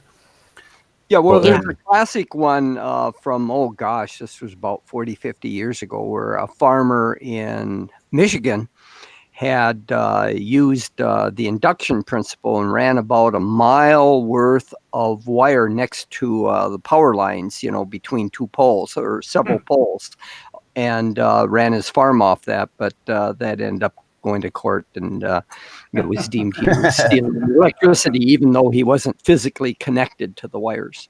Yeah, you physically can't do it in the UK with the new meters anymore because of the way they are designed. It's just the old meter boxes that you can actually do it. But the electric companies will soon clock on it, and like you say, you'll be in court. Yeah, I had to call the fire department to take that apart. They sent the building and code inspector and the fire department out here. Definitely got in trouble. Yeah, that'd be a huge code violation. I'm sure they're really worried about that one.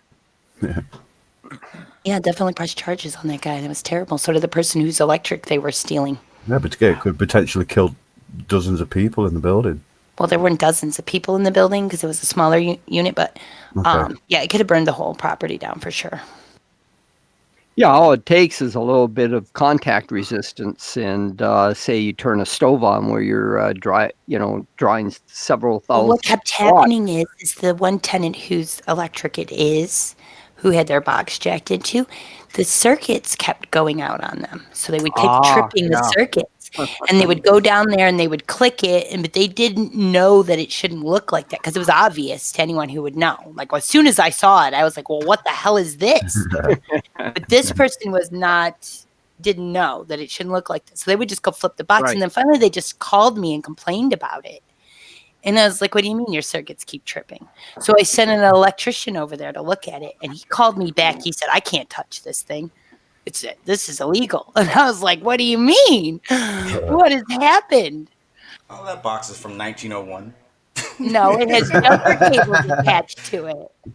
It had jumper cables, like these real thick jumper cables attached to it. Yeah, and like I'm saying, is the problem with that is if you could end up where you have a fair amount of contact resistance. If you don't have a real high integrity connection, you're drawing a lot of current. That contact resistance will cause heat, and you could start a fire from that. The units were together? They're in the same building, yeah. So the circuit breaker boxes were right next to each other.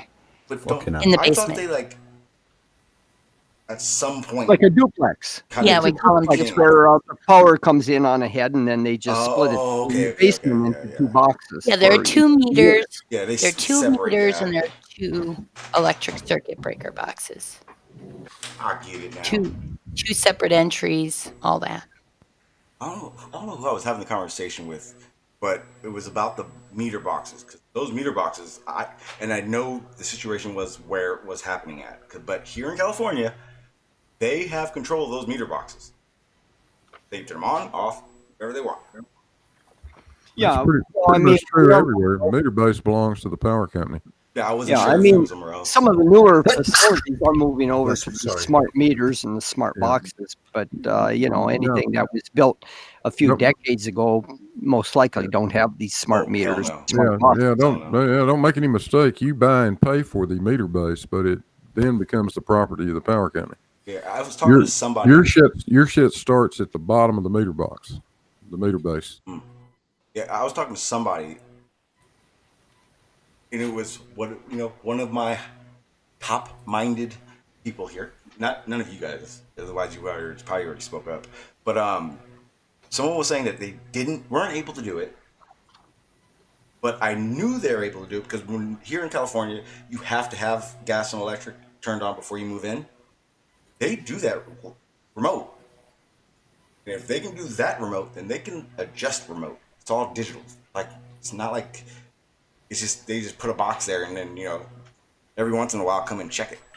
That's why they made those boxes so they didn't have to send people out there to read them. Yeah, it's a big labor saving for them. I don't know how they do that with turn it on and off. I don't know how they do that with gas. I've never seen that before, but yeah, they do. Yeah, no. I don't know. Here's something for you to think about. You know that they have the technology they have a high voltage data modem where you can plug this device into your house outlet and receive internet off of it. Yep. Off of high voltage power lines. Yeah, Did you know that? You can also they make the skips, like the pieces you would put in between your device in that outlet is that goes into your cable box or a plug too. Yeah. It doesn't The have to have problem with actual those router. types of things, that's similar to what was called the old X10 system, where you do a remote power switching. You'd send your RF signal down your house wire, and that if you're trying to receive internet off your power lines, you're ultimately going to be very data limited in what you can do because you just can't send high data rates down a AC power line. Yeah, Dean's not using that. Put it that way. No, they do it. They do it. The reason that they don't utilize it is because it's so inefficient, and like you said, there's so much loss that it's impractical. What would be a situation where they do use it and it's practical? I think they use it in Europe. Yeah, you'd be basically going back to the dial-up modem days. Yeah, you might be able to get data rates equivalent, say, to DSL, but you'd never, ever get anywhere near the data rates that you can put down a cable line. Right. Crazy. I can't believe they all figure that shit out. Now, we were talking earlier about the indoctrination part, and it just made me realize how do you indoctrinate? How do you indoctrinate someone to science? Say again. I was making a joke, but I don't want to interrupt. So too late.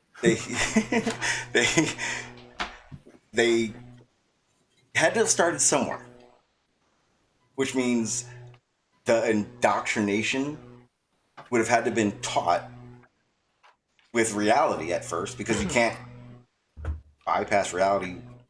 The first people, you can't even explain it that way.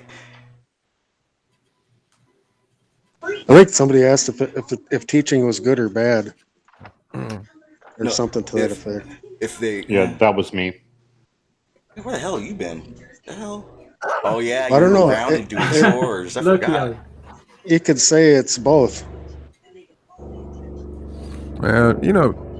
Renaming education indoctrination is just a trick these guys like to use to make it sound like it's a bad thing.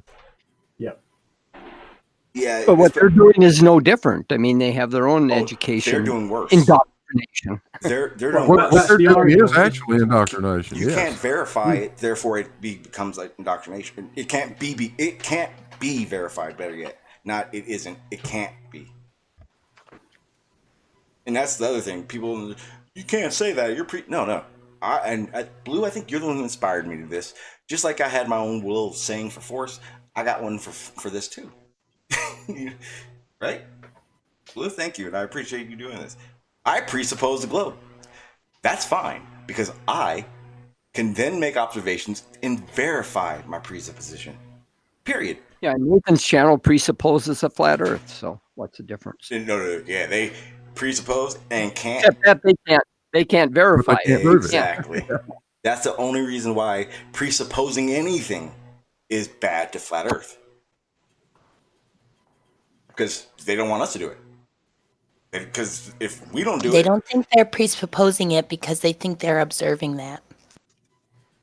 Because without instrumentation, the world looks flat to them. Right. Only on one test when you look around. But if you're standing in that same spot that looks flat, the sun doesn't act as if it's flat. But that's the whole basis. Channel Q is very right on that. They'll stand yeah. at the shore of a lake or ocean, look out and say, left to right, pan left to right, and say, gee, it looks flat. Well, yeah, if that's your only observation, then you would conclude that the Earth is flat. But fortunately, we have many more observations that show us that isn't the correct view of the world. Well, yeah, a lot of things work that way. Like I was telling people before, when I was flat earther, I tried to figure out what can be an alternative for gravity. For me, I started with atmospheric pressure. It will work 1 or 2 steps, but you're gonna get to a spot and it just won't.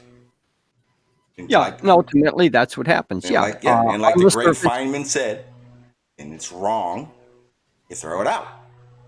Yeah. Well, I mean, that's so true. So much of this is just surface. It's only skin deep. Once you start digging below the surface, it all starts falling apart on you.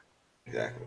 And as long as gravity here on the surface of Earth works as Newton says, Newton works. As long as our solar system works as general relativity says, then it works. But once it doesn't, that's why all these alternatives are now sprouting up. Not now, but it's been a while. But yeah. Well, yeah, we know where the boundaries are. Okay, and as long as you stay inside the boundaries, it works fine. Mm-hmm. You don't need to throw the baby out with the bathwater, for God's sakes. Yeah.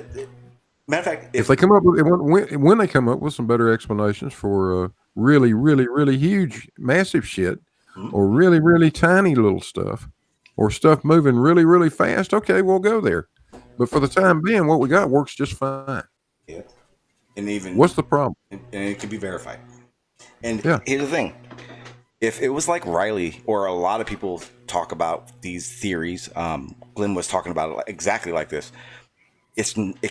Imagine if every time something new was discovered or figured out, they started over on that whole topic. We'd be nowhere. That is what they do. No, it's not. They didn't. Think about all the things that they try to explain why you can't see over the curve, dude. No. I'm talking about the theories, like, for instance, like gravity, where it was Newton. Once Einstein figured out general relativity and all that stuff, Newton didn't go, nah, bye, no more. No, orbital mechanics. You guys have to now stop using, or not now, but you guys can't use that. You can't use Newton. He's gone. We threw that out a long time ago. Yeah, well, Riley said they threw it out. Throw it out. Yeah, what Shawn is trying to say here, and he's right on that, is that it's a very rare occasion where we make some new observations or perform an experiment that tells us we have to totally start over with a new theory. Typically, what we try to do is see how we can fit the new information, the new observations into the current theory, and we modify the current theory to incorporate it if we can. And most of the time that ends up being successful, so we just have to tweak the current model or the current theory to incorporate the new observations. And when they do that tweaking and adjusting, it's not to make it work, it's to see if it works. A lot of people keep doing that, where they're like, they make it work. No, wait. They can make, you're right. The first could have made anything they want, but guess what? The fact that we can verify it, test it ourselves, means we can fact check anything. That's how we know if science is right 2% So of the time, they're still to right 2% of the time. to elaborate on that question, was the tweaking of coming up with dark matter, was that the tweaking of Einsteinian or Newtonian Einstein. or both? Well, neither. I mean, But didn't in Einstein notice it? Or it doesn't gravity? have anything to do with Oh, okay, I see. the mechanics. It's Didn't trying study to it. explain why, using general relativity, why the heavens or the cosmos are behaving the way they are in terms of the expansion of matter within the universe. It appears that there is something else out there causing galaxies Max. as such to accelerate at a much faster rate than what we predict using general relativity. So we're not sure what's going on out there yet, what is causing this. And So it's a tweaking of general relativity, is what well, no, you said. not really. General relativity is telling us, something is going on out there that we didn't expect. So whether or not we have to tweak general relativity is still up in the air. Like, Uh, the way I can see it would until be we like, identify what the mechanisms are. it'd be like trying, I would say it'd be like general relativity would be like a yardstick and you're trying to measure millimeters.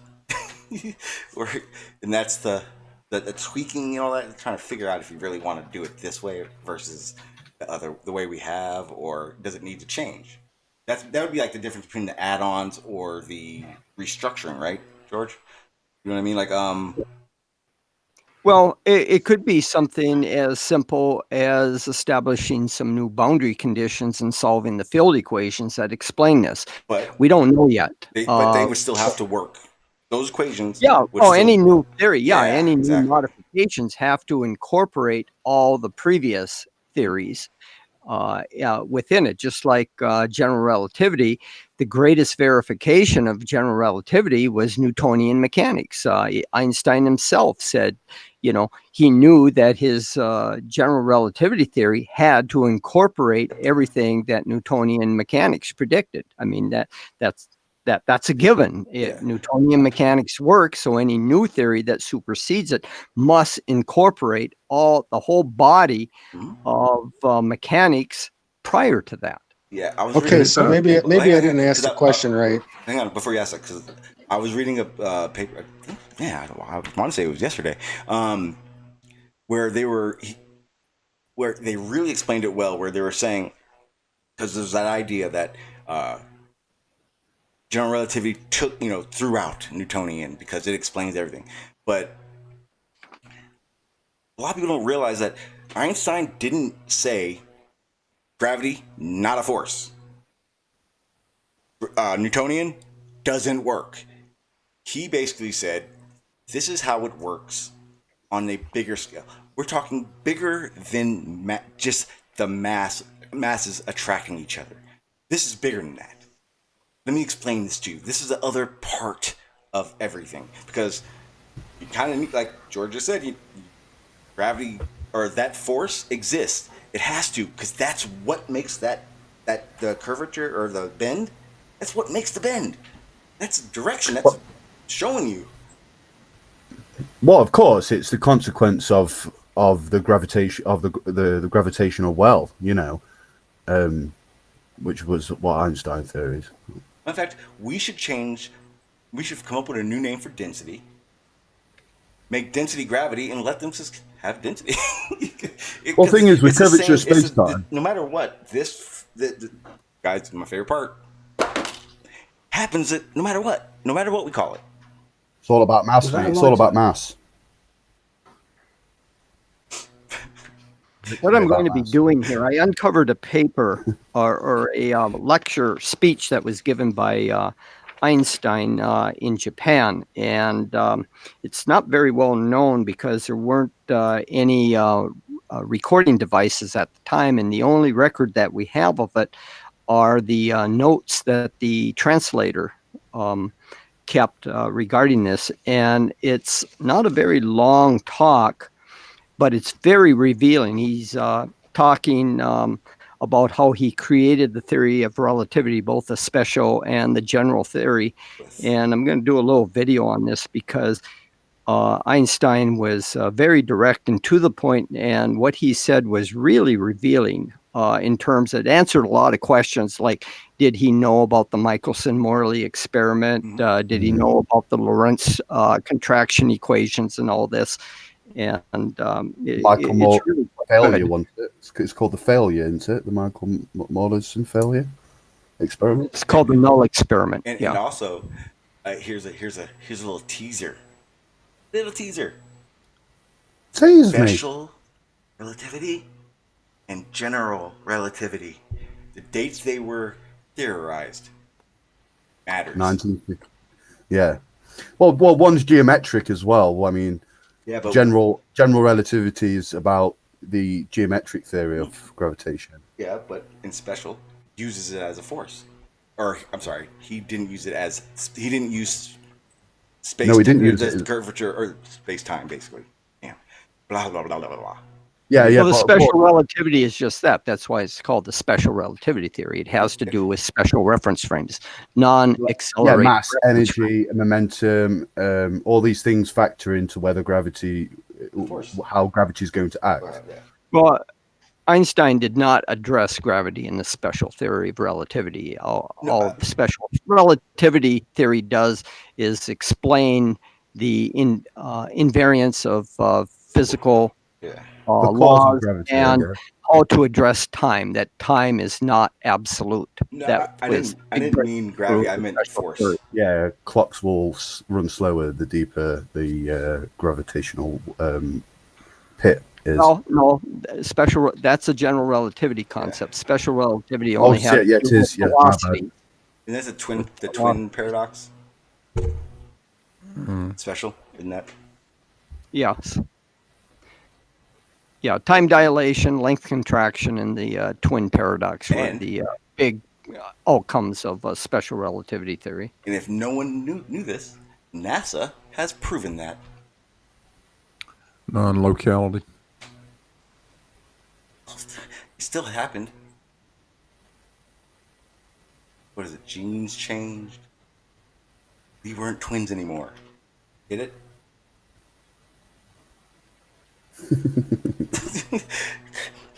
Oh, no, I was kidding. Hey, the gravity here must be fucking strong, man, because that was slow for me. That one was. Jeez. Thanks. You can come free, man. Don't tell everybody I'm Jesus. Come on. See, this is what happens when I do 8-hour fucking streams, basically. I'm trying to remember the fucking I had a question about 20 minutes ago. I can't remember. I thought you took notes. I thought you was a note keeper. I have been. I've been taking the notes everyone else has been saying. I haven't taken the notes and got answers for what I want. One of the questions I had, I didn't want to ask anymore because it was completely off topic. Go for it. Why not? There's a silence in the air, so.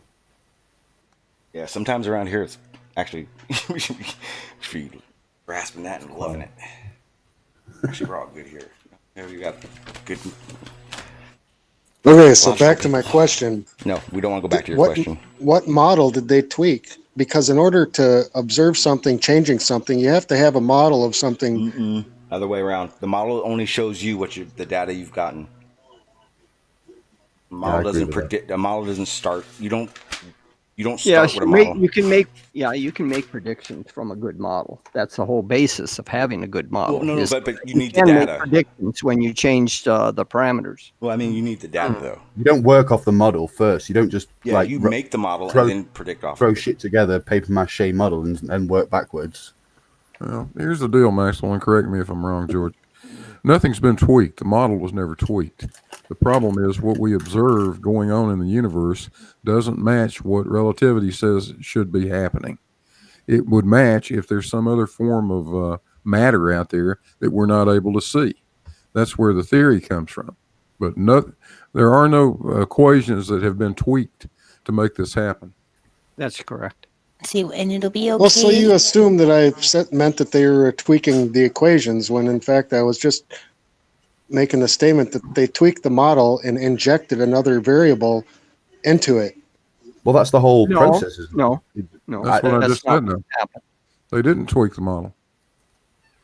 Well, they had to tweak the model. If When they you say tweak injected the model, something what do you into it, mean? What do you mean by They tweak the didn't. model? I'm misunderstanding this because I'm getting the assumption you mean like from Newton's theory and then adding on to that from Einstein's theory and then adding on further in the future or whatever. That's what I'm getting from what you mean, but I think I'm wrong. Yeah, I'm not really like. okay, I'm just asking what model it is they injected this dark matter into to make it Nothing. work. Was it None of them. Einstein's? They've just proposed this so-called unknown out there and given it a placeholder name called dark matter to tell us Explain. that there's something that's missing that we don't quite understand yet. You guys that we are need to work. wrong. Can I? Basically, I know, there's but they obviously nothing- understand something. So what do they Can I understand speak? that they're injecting this Can dark I matter try? into to make it work? They're Can saying I try? they're saying there isn't Hang on, nothing, that nothing does not exist, and this nothingness that we perceive to be Can I nothing. try? But, Can I try? Go ahead. Go ahead. Can I try? Go ahead, Channel. The thing is that they notice that mass has an effect on the space around it, but they don't know why mass has this effect, and we call it gravity, okay? So therefore the space around objects must be something if it's being affected, but we don't have a way to detect what it is that's being affected by mass in the universe. And what Maxwell is saying here, Maxwell, to answer your question, Is that good? nothing, Did I do well?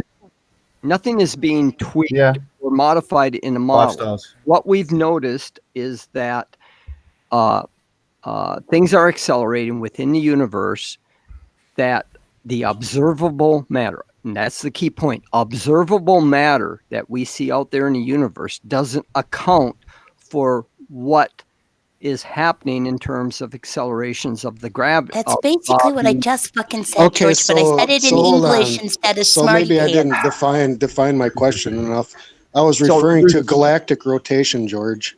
Yeah, but the thing is that the observable matter does not account for everything that's being observed. So there's a mystery at this point as to whether there's this so-called invisible matter that they call dark matter that Could be account. matter. I get all that, all right? I was George. just referring to galactic rotation. What model is galactic rotation based on? Is Why it do you keep Einstein or saying that? Newtonian? Why do you keep saying that?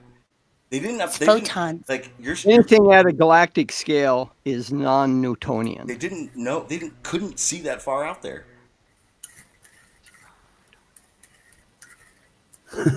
Like here's how you know they don't throw anything out or tweak it. As technology gets better, we're able to explain more. That simple. Okay. Max, basically what they're saying in a couple of words is it just makes shit up. Damn Gravity it, Slick, works that is not different true. ways. Pretty No much. way. I mean, When you're on a large body of mass, if you inject Keep something saying- into, Why do you say you inject? come up with this. I want to speak some more because I'm smarter than everybody else. And you say that this is what's causing. Wow, this is absolutely pointless. No, this is what happens, Max. This is what happens.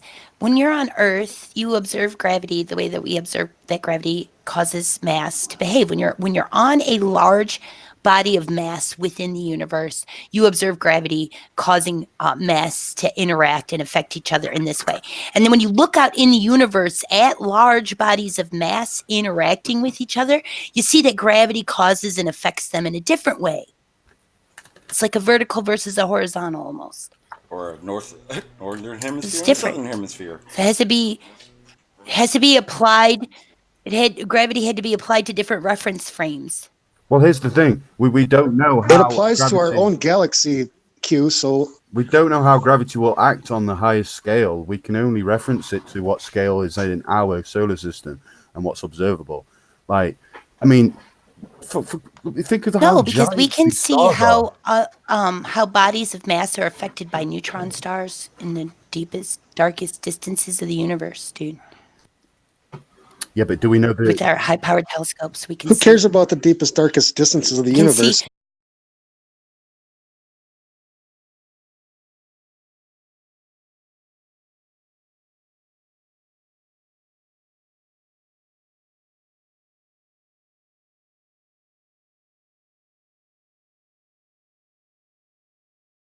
All right. I'm not sure if you guys can hear me. Hopefully, you can. I'm trying to get the system back up and running. Everything just took a shit on me. And say they're spaced 1 light year apart. Say you have 20 of them, and they all start blowing up in sequence. 1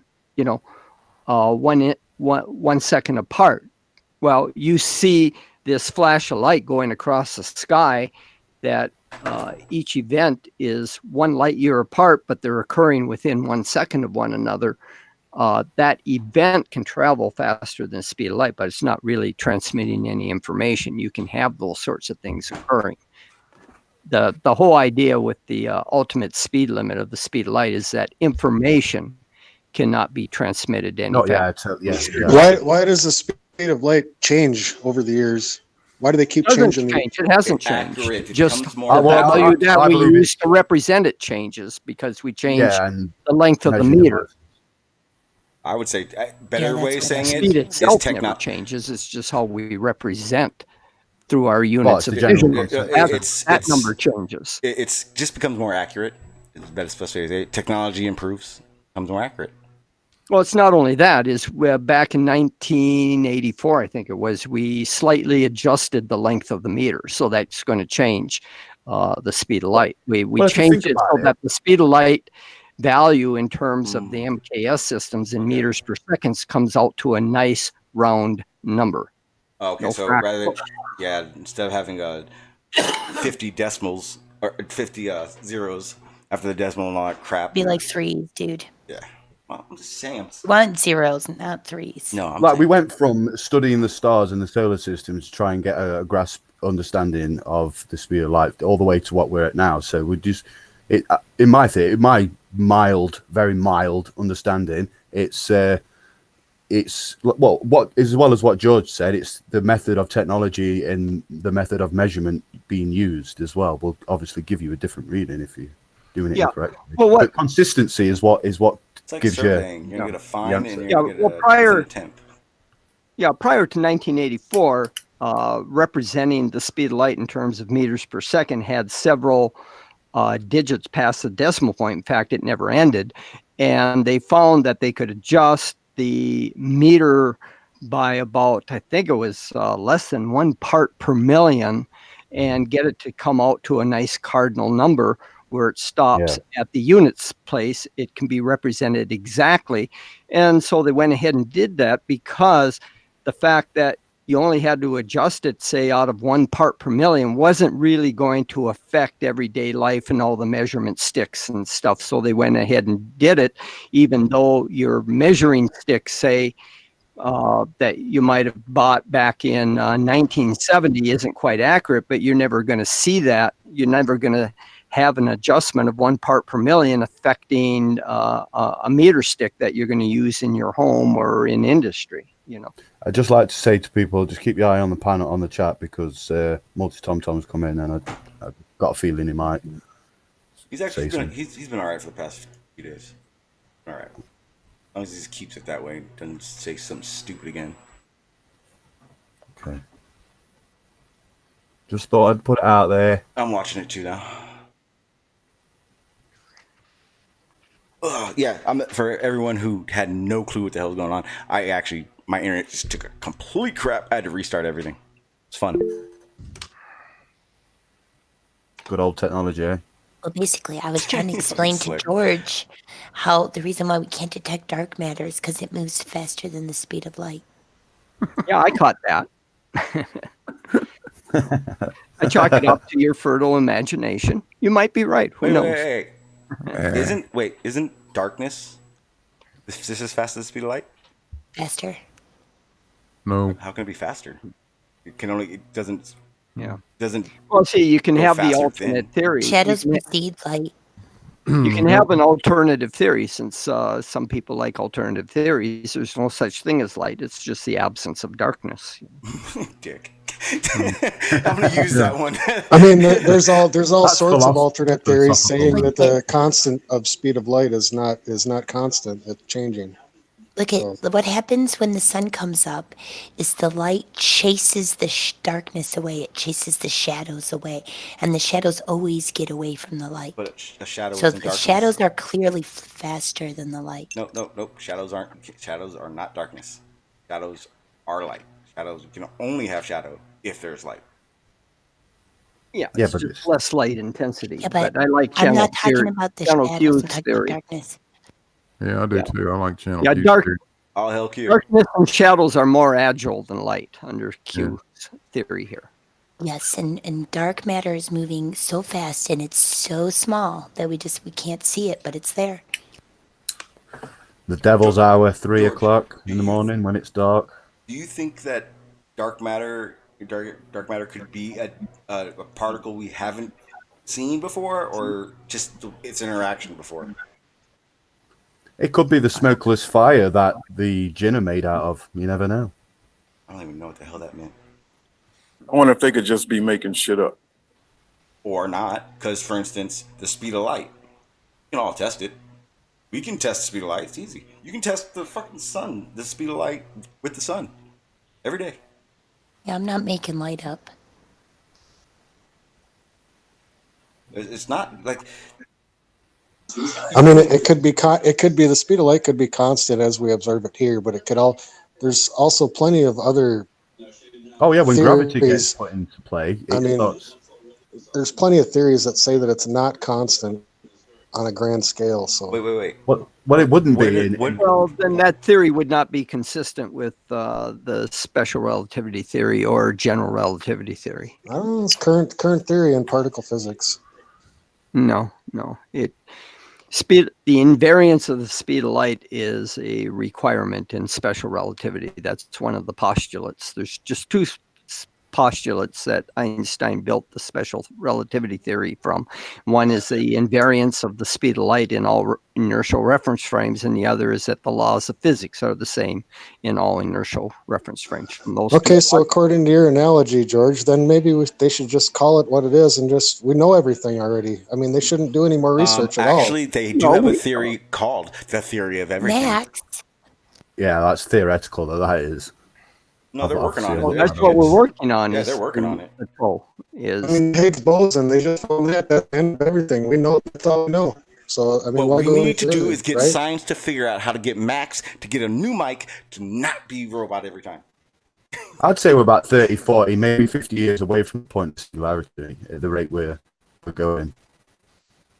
What is that? What's a singularity? Is that whole fucking... No, it's the point. It's the point where you can't advance any further. Like, you know, you've got super intelligent AI. Better hope not. Yeah, we live in a perpetual universe. Every time science has felt that way, it's been disproven. It's been proven wrong. I just want to see for the record, all the stuff you talk about advancement, you're not really advancing. You're just making garbage. I just want you to know. Just the landfills are the only thing that's really advancing in our life. You know, Mother Earth's going to eat all that shit up, and she's going to fart us off out of the solar system.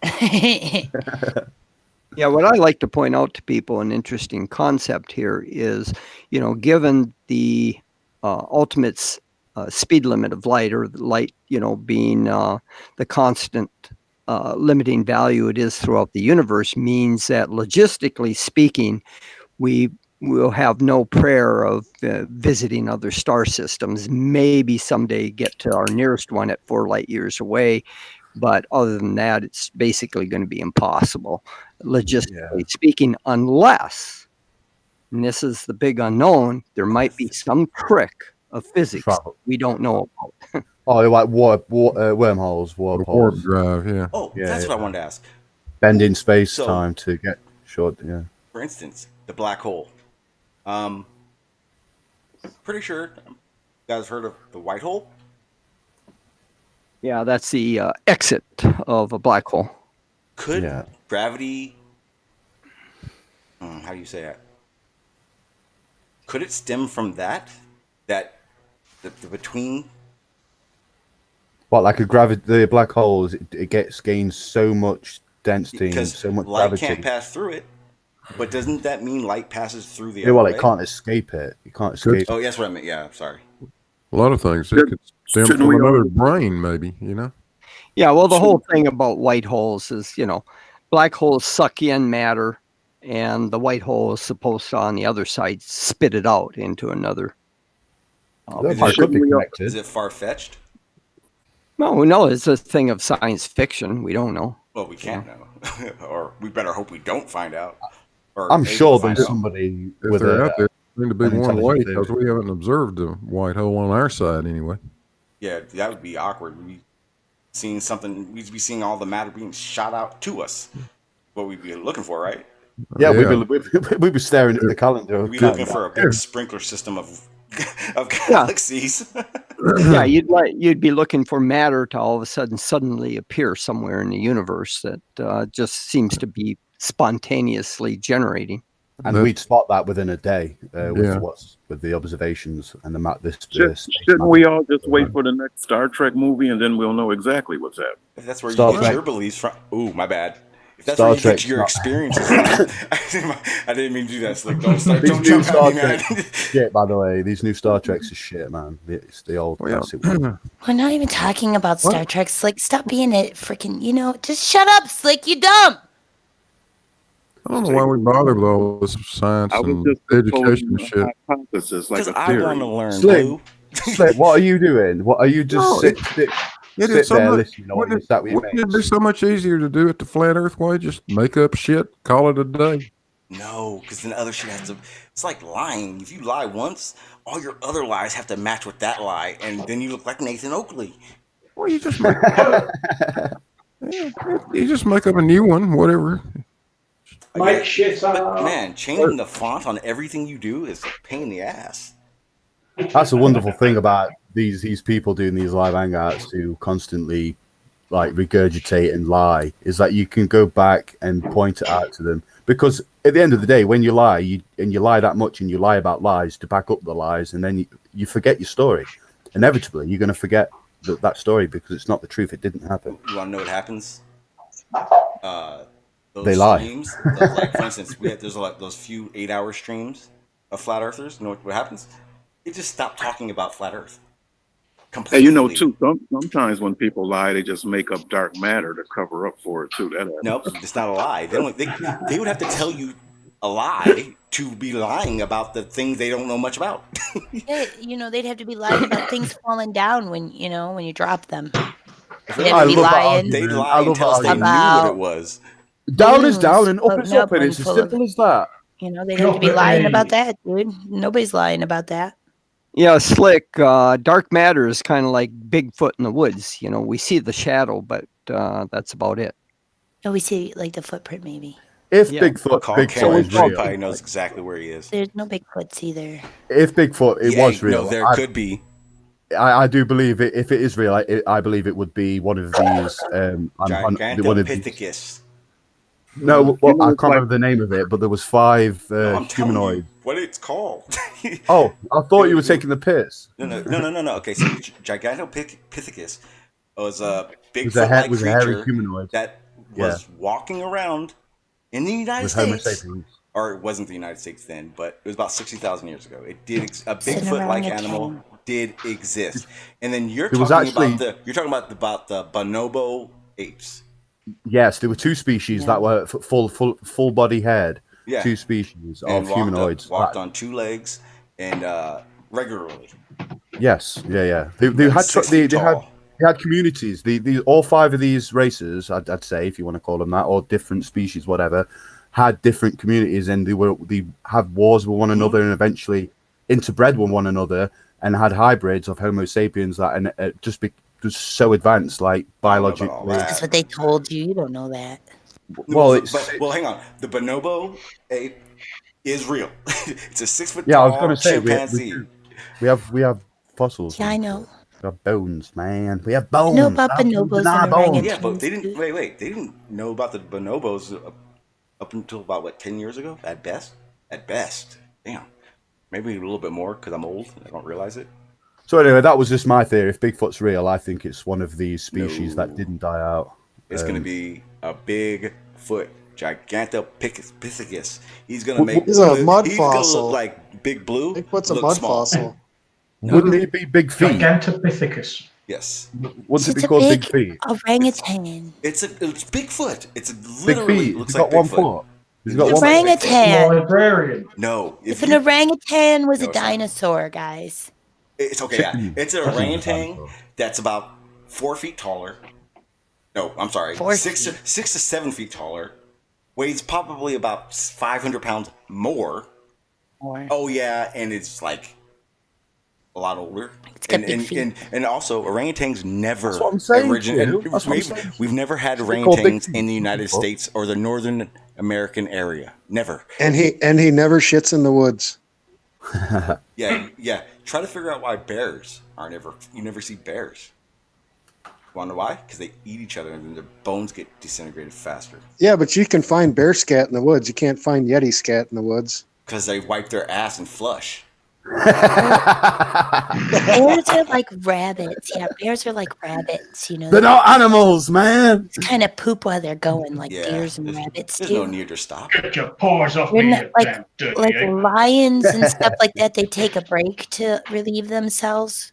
But other kinds of animals, they just kind of relieve themselves. They're going like horses and shit. You know? Well, if they're intelligent, they would bury their feces outside Right, of where this they is what I'm live. saying. So this is what I'm saying. So like, if you have a bunch of like wildebeests and they're walking in a pack and they're shitting as they're walking, the ones behind them are pretty much burying. Exactly. Yeah. They do. It's like wolves. Like they don't leave traces. Like Well, no, for better yet, animals. when they do that and a lion comes through that meadow, you know what that lion smells? Not one zebra, thousands of zebras. That's why it happens. That's why they do that when they're on the walk. It displaces it. Oh, my bad. That is not why horses do it. Oh, I don't know why horses do it. I don't know. Oh, I know. I'll tell you why horses do it. You want to know why? You want to know why a horse doesn't projectile stop?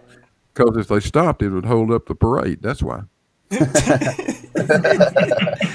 That's why they built those. They built fucking baskets for horse shit. That is so insane. I never understood why they thought that horse and carriage rides are romantic when you just have to like look at a horse shitting all the time. Yeah, that's not cool at all. Yeah, and it's not very comfortable either. It's very bumpy, man. Yeah, Shawn, the reason you don't find any Yeti crap around, they're kind of like George Costanza. They have it all mapped out. They know where all the good restrooms are. They look like pooper scoopers and little bags they clean up after. He's got some company printing fucking Bigfoot poopy bags. Maybe Bigfoot only poops in water. So you're saying our drinking water is Maybe they're multi-dimensional, and when they shit, it goes into the 10th dimension or something. Or maybe North America is so large that there's just too much area to ever see it all. Maybe they shit food, and that's what you're all eating. I gotta say, dude, some Maybe people they claim can. Maybe they carry. Maybe they carry around a can of Vaporize. People sell stuff that they say is petrified dinosaur poop. Oh my god, I hate all those things. Excuse me. The village I grew up in, they used to mine fossilized dinosaur poo, grind it up, and spread it on the fields as fertilizer. It's called coprolite. You know your town's old when you call your town a village. No, it's a village. Villages aren't towns. They're villages. We have seaport village. Yeah, I live in a town. I live in a village, and I grew up outside of a different village. And they're not towns. They're too small to be towns. So they're villages. Does it take Have a you village got to a raise a church? child? Hank, does it take You a have a village to church? raise a child? Yes. Is it what? To raise a child. Say yes. Is that American? Where That's American? What? Yeah, I don't get that. No, It that's takes a village to raise a child. You never heard that? That's a quote from a famous person. It means that your neighborhood, your It's a environment. community thing. Yeah, it's what raises you. People become what their village. Not in 2019, mate. No, everybody Everyone was locked the raised door. by society. That's what the flat earthers are talking about when they're talking about indoctrination. Come on. I was raised by get I the didn't fuck know that. outside. I did not know that. No, you're raised by society. A lot of the things that you think you Oh, fuck yeah. know are given to you by the Everything. fact that you were raised in this society. Absolutely, yeah. Oh, yeah. Like me 9 years ago. I didn't know I like curly fries, but I love Jack in the Box curly fries. It's not quite what I meant, but I okay. know. I like No, that. it's I understand it's a conditioning that you go through in your childhood, and it's hard to deprogram that kind of culture. I mean, I see it. I ostracize myself from all these pricks around here. Well, I say not all, but most of them, man, because it's a culture. It is. I like to put it into an analogy that we're all just fucking animals playing a game of house. Do you know what I mean? We're all playing games and roles. Yeah. We've got roles, and we're all wearing masks. Do you know what Yeah. I mean? What's his face? Fucking hell, my memory at the moment. William Shakespeare. The whole world is a stage, and everybody's an actor. Shake your spear at Shakespeare. And a fun fact about Shakespeare, he was quite a commoner actually. He didn't speak as poshly as what we make him out to be. That's why some people don't believe that he wrote that shit. Oh, he did write it. My voice went really high then. Oh, he did write it. Oh, Victory. Oh, Queen, yes. Hark, do I hear a whisper? How do you do? To be or No, not to I will be, tell you that this. This is what is I irrelevant. truly believe. You want to hear what I truly believe? Isn't that sexual? That's like the biggest sexual name ever. Shakespeare. Really? He's shaking his spear. Shake my spear. Shake your spear at Shakespeare. That's it. What's the funny thing about England, you know, like native England people, like their second names derived from their occupation. Like if someone was a baker, they'd be like Richard Baker. Kabuchi mushroom. Which is, I'm not going to say my second name live, but it makes your mind wonder. Like, hold on a minute, what was my fucking heritage then? No, I know where my surname come from. Come from the when the French invaded in 1066. My ancestors were Vikings because they settled in Normandy and then invaded us. What side? Are your mum? On both your mum and dad's side. On father's side, not. Yeah, haven't traced it back so far on the mother's side. I think I might be the same on father's side because my father's side, we come from a farming family in the heart of Britain, Derbyshire, the Peak District, Matlock area, and all that. Fair enough. Everybody comes from a farming family. But my mum's side, we're actually Romanian gypsies, and we emigrated because my auntie spent a hell of a lot of money tracing the lineage and everything back to Romania. Well, certainly my family were farmers up until the Industrial Revolution, and then the family split in two, and they were farmers and engineers to the point where my dad's a farmer, his brother was an engineer, my brother runs his own agricultural subcontracting firm, and I'm an engineer. And it's all completely by accident. It's not deliberate. It's just the way it's happened. Yeah. Well, a lot of people was emigrating to Ireland at the time, so that's where my heritage went. Then they went to Scotland, and then the males in my family all become Scottish Freemasons, all the way up to me. I think my cousin actually he's a prison guard. He's blue blood as well. Well, no, I'm every time I bleed, I'm red, so I'm red blooded. So I'm definitely not blue blooded. But there's different hierarchies in the Freemasonry, so I don't know what goes off in those hierarchies. I only know what the majority of it is, and it's very charitable, very very decent. Oh, but apparently I'm not an engineer, I'm an idiot. Thank you, Multi Tom. Sorry. But I mean, my grandfather told me a few stories, and my uncles told me a few stories before about like the rituals and stuff. But I don't know if he was just bantering because he'd always end it with a laugh, like the aprons and the battens and stuff like this. Yeah, aprons. You go ride backwards on a donkey. Yeah, but he always turned it into a joke. He'd never be serious with me. I don't know if he would let me. You know, I kept pressing. They definitely have the apron things because I've got a friend I occasionally see through paintball, and he's an American who's come over here and turned native, and he's joined the Masons over here, and he quite often puts photos up on Facebook, and he's gone to different sort of lodges. Mate, there's a I Freemason mean, lodge just down the road even here. call them aprons. Why are they even called aprons? They're obviously just loincloths. Well, it's because they wear them like an apron. They wear And them like you've got loincloths. towels. You've got towels and hankies and all this symbolism. You can go out in the tribes in the Amazon and see tribesmen wearing that same exact thing. They don't call it apron. It's a Garment. Yeah, but, it's a loincloth. yeah, but Masons are generally wearing it over the top of something else, aren't they? Yes. Yeah, when you see them. And it just goes around the waist and down. It doesn't really cover the top part of the body. Like the breast area and stuff. Right, yeah. so it's a loincloth.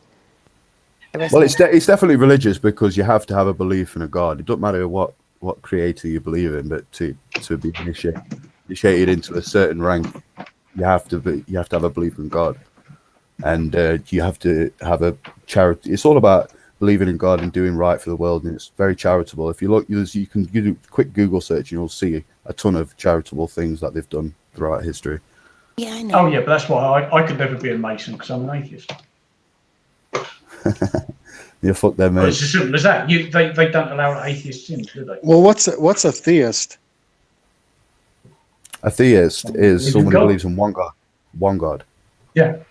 Yeah. So what? I think as long as you're isn't a monotheist. Isn't that clever play? Isn't that a very clever play on a word when they call it atheist? Yeah, it's atheist. Choosing to not believe in God is the way I've always thought of it. This Yeah, is why but I if say you're I'm an atheist, because it's back from the time when we used to say things like atypical. yeah, but if he's Asexual. if he's atheist, he believes in one God.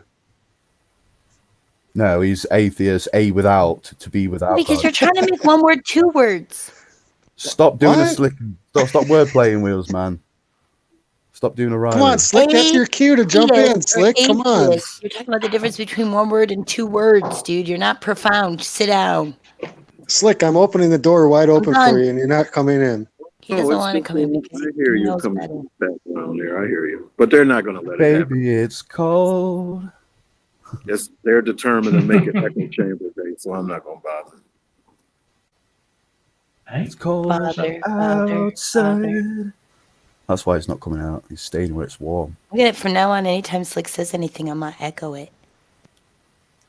I'm going to third that motion. That's not a bad idea. Yeah, I'm not sure how talking about the Masons and me being an atheist makes it an echo chamber, but hey, what do I know? Exactly. Yeah, he's just I think I made a point earlier as well when we were debating about something, having different theories. I brought it up as well, saying it wasn't an echo chamber, and it's not. It's not bloody fucking echo chamber, man. Sure. We wouldn't have been chatting all this time if it was an echo chamber because we'll just be sitting there going, yeah. So, we all agree on this? Yep. Aye. Yep. Yes. Aye. Next, to the next subject. Everybody, aye or nay? Shall we remain? Eyes to the left, nays to the right. You can always tell an echo chamber because nobody's getting triggered. No. That's about emotions, mate, and being able to deal with them. That's what that's about. Like, there's no such thing as me offending somebody. You can never offend anybody. You're offended by your own thoughts on what that person has said, right? You make yourself offended, right? If you get triggered, anyone get triggered. This goes for you, Rumpus, as well. If you get triggered, it's come from your own head, your own thoughts on the subject.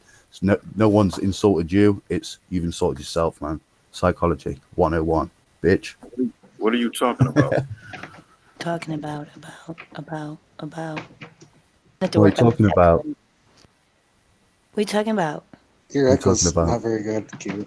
I know I'm working on it, dude. Wait, I only did twice.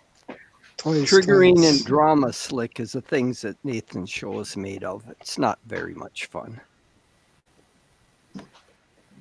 Maybe once in a while, but it's better to have nice, calm discussions like we're finding this afternoon. Civilized, yes. In a very British way, indeed. Oh, yes. You racist. I was sons. thinking of more of an American way. Are you saying that Brits are civilized? Definitely shout. Well, but not anymore. Some of us are. I want to know. Some areas of Britain Yeah, are I'm just still talking. quite nice. I want to know how Yeah, it's yeah. possible that there Go could on, be a mass shooting in Australia if they don't have any guns there? Well, they do have Yeah, guns. but It's they just not did. legal. This is this Yeah, stupid yeah, but idea about banning guns because you can still get guns. It's like, you know, there was the police force in Britain actually took a photo of all these knives that they confiscated, and one of them was a bread knife, and there was bragging about how they confiscated all these household knives from criminals and stuff. It's fucking you should see ridiculous. the Like trying knives to I've got ban in my knives. knife block. Mate, You know. yeah, exactly. The police come in to question you, and they see knives everywhere. You're going to get arrested, mate. 7 years in prison, bro. You know what I mean? There's people that actually go out on hikes and camp and stuff like require axes or little knives to cut branches or bramble or rope or whatever. They're getting But that's arrested. all legal. I've No, still it's got not, an axe mate. in the garage. Yes, it is. Mate, you do not leave your property with that shit, mate. Without, you know, don't do it. Well, I don't go walking about with an axe. Obviously, that'd be silly. Well, not about people who are hiking and they go and they put all the stuff in the car, you go out camping for a weekend or stuff. I mean, I used to do it, going Matlock and that. Have a ride up to Derbyshire Dales, man, and Peak District. Yeah. Camp out. Yeah. But if you get caught with a knife, dude, you're going to serve, like, you could potentially serve 7 years. Potentially. It depends on the blade's got the blade's got to be less than 3 inches long, and it mustn't be lockable. It's got to be less than 3 inches. It's got to be more. The blade itself has to be less than 3 inches long, and you're not allowed things like lock knives, flip knives, butterfly knives, that sort of thing. But it's perfectly legal in the UK to own a knife if the blade's less than 3 inches long. Yes, but if not in public, look into the section of the legislation. Well, you can have it in your pocket. Well, not where I'm living. This is the thing with statute and legislation. It's up to the council. Like littering isn't a finable offence where I'm from, but in Nottingham it is. Same as knives. If you get caught with any knife, it's going to make any difference to Nottingham. Where I live in the U.S., if you get caught without a gun, you can go to jail.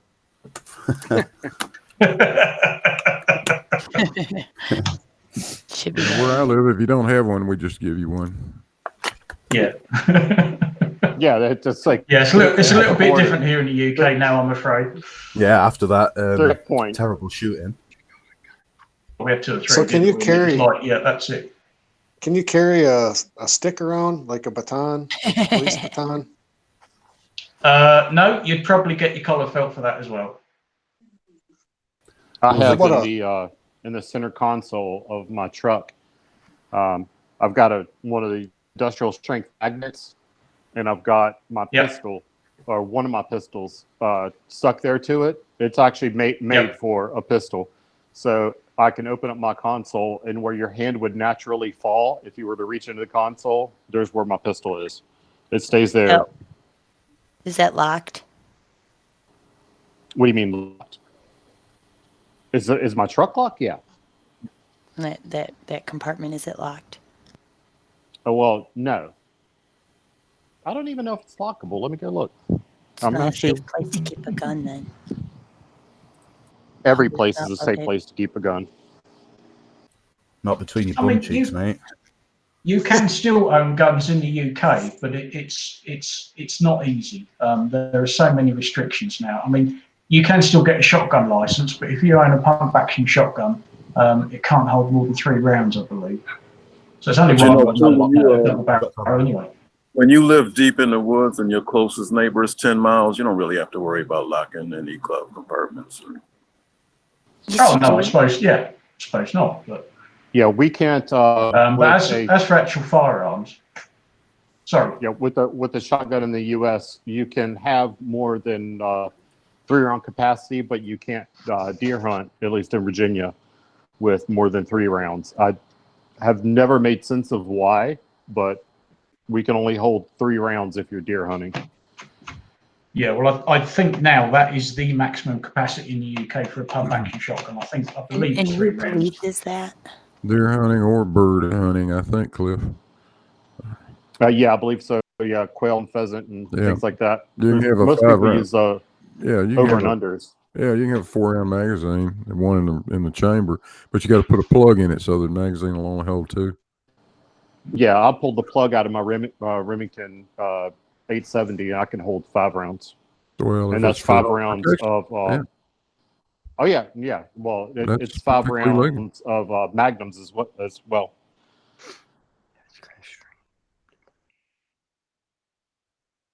Yeah, over here in the UK, if you've got a shotgun or a firearms license, then the police are obliged to come and check. I think it's every year. You have to have a secure, lockable metal cabinet in which you keep everything, and Yeah, you that have was to my prove that you have to prove that you're keeping them safely out of the way, so nobody can accidentally stumble upon them, break into your house and steal them, anything like that. They've got to be in a lockable, secure metal cabinet. Yeah, when I was a teen, I used to work at a sporting clay range, and a guy from England came and visited us. His name was Gary Conley, and he was the #2 sporting clay champion in the world. And he told us all about the laws. Like, he obviously had all the exceptions, but he said that there's very strict specifications to the kind of gun safe that you have to have also. Yep. Oh yeah. It has to be bolted to the floor. Yeah, because it's no good having a small cabinet with your guns in, and somebody can break into your house and just steal the entire fucking cabinet away. Oh well, no, mine weighs 500 pounds, so I don't really have to worry about that. Even though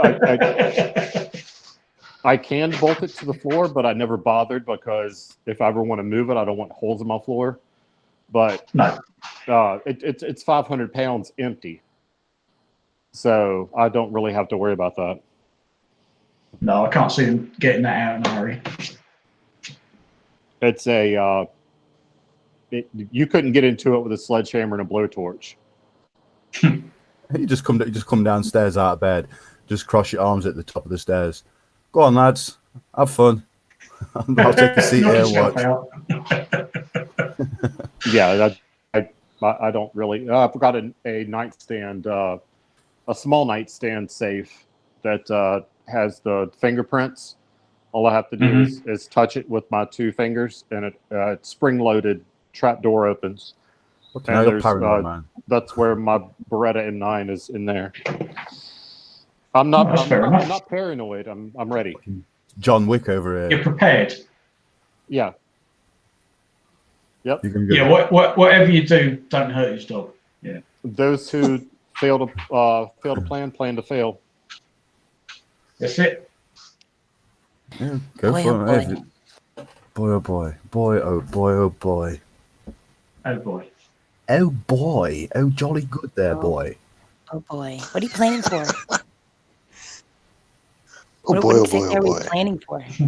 Oh yeah, that's true, Toady. Yeah, you got to store the ammo separately as well. Yeah. The zombie apocalypse, Q. Where the hell have you been? Zombies are theoretically or scientifically impossible. Okay, Okay,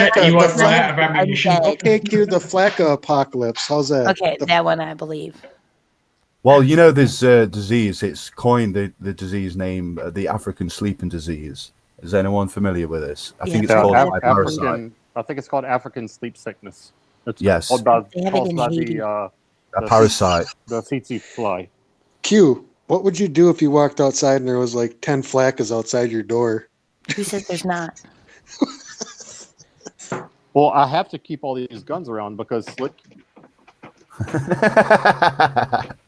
Slick's made some threats, man. Paranoid.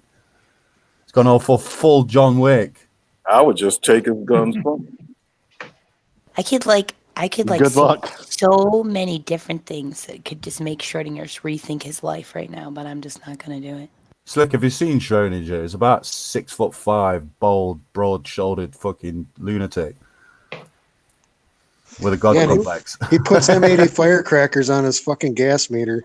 They're much more fun. I don't think he needed guns.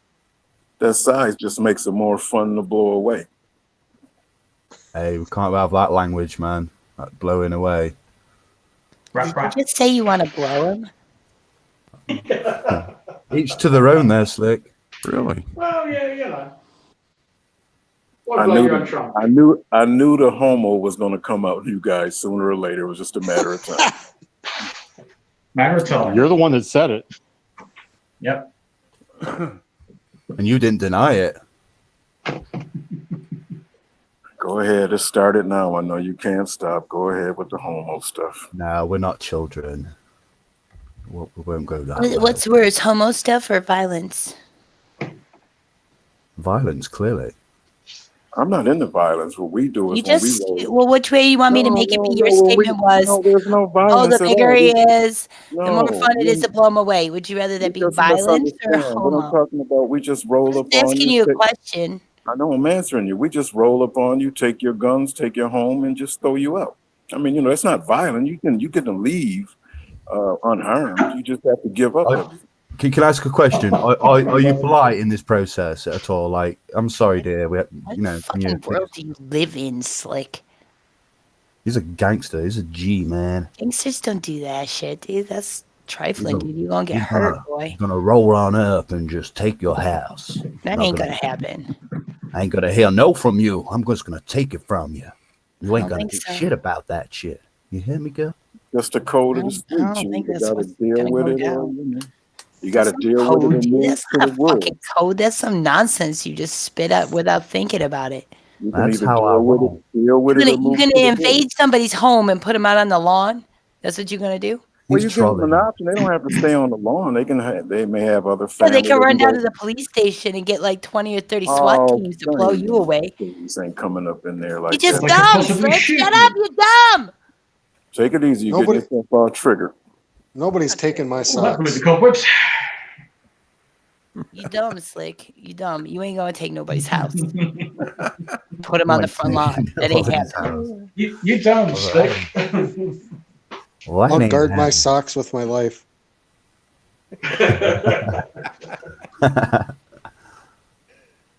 I'm just saying, You a lot might of take people, our lives, but you'll never take our socks. a lot of people that's making all these survival plans is just making a plan for somebody else to survive, because they're just gonna take it from you.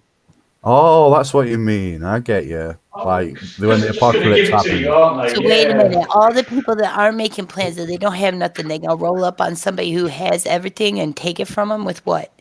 Do you think there's going to be a war there, dude? Well, they've got nothing.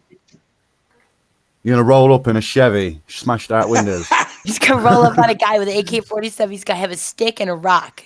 He's gonna go gangsta. He's gonna go That's in gangsta. the UK. That's in the UK. Serious dreamers. You're the dreamer, dude. You got a hat full of dreams, dude. I guess you think 2,000 or 3,000 people gonna stand around and watch you eat all the food that you saved up.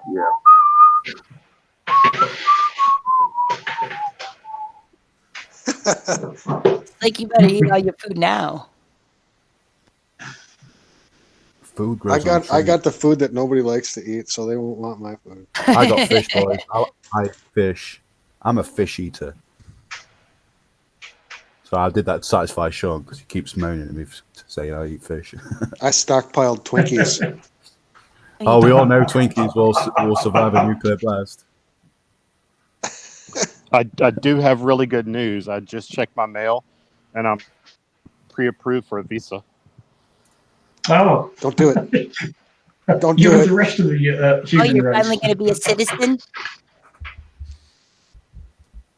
Also, this prince from Zimbabwe emailed me earlier, and he's going to send me some money. Oh, that's good news. I know that guy. Oh, it's reminded me of a story, mate. Right, actually, I put a Samsung S7, I think, when they came out. I sold it, so I put it on Gumtree. I don't think that's in America, but you'll know what I mean, Farmer.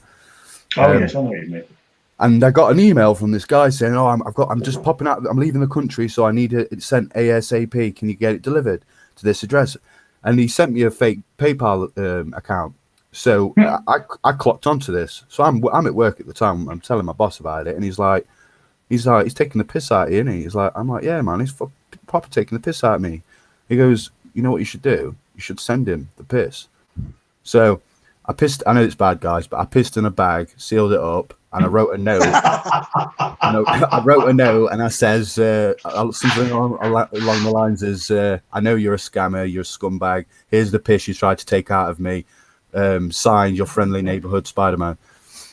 Who's the English comedian that is always messing with scammers over email? and he takes screenshots of it. I don't know, but there's a American guy that I watch who does these Indian tech scammers videos. This guy, he's been on all the late night shows. Yes. He's a smaller sort of guy, dark hair. Damn, I can't remember. I'm gonna look it up. I'll be right back. Yeah, I'm just YouTubing. I can't think who that could be. Freeman, you watch Scammers Revolt? Let me just YouTube. Let me see if it's that one. I'll know his name if I hear it. He's hilarious. Yep, I've got him. Yeah, I watch him I watch that one as well. There's three of them. Scammers Revolt. There's that one I watch. There's this kid who pretends to be an old woman. Well, he looks like a kid anyway. He's pretty good. And there's this. These are the ones who are scamming the Indian.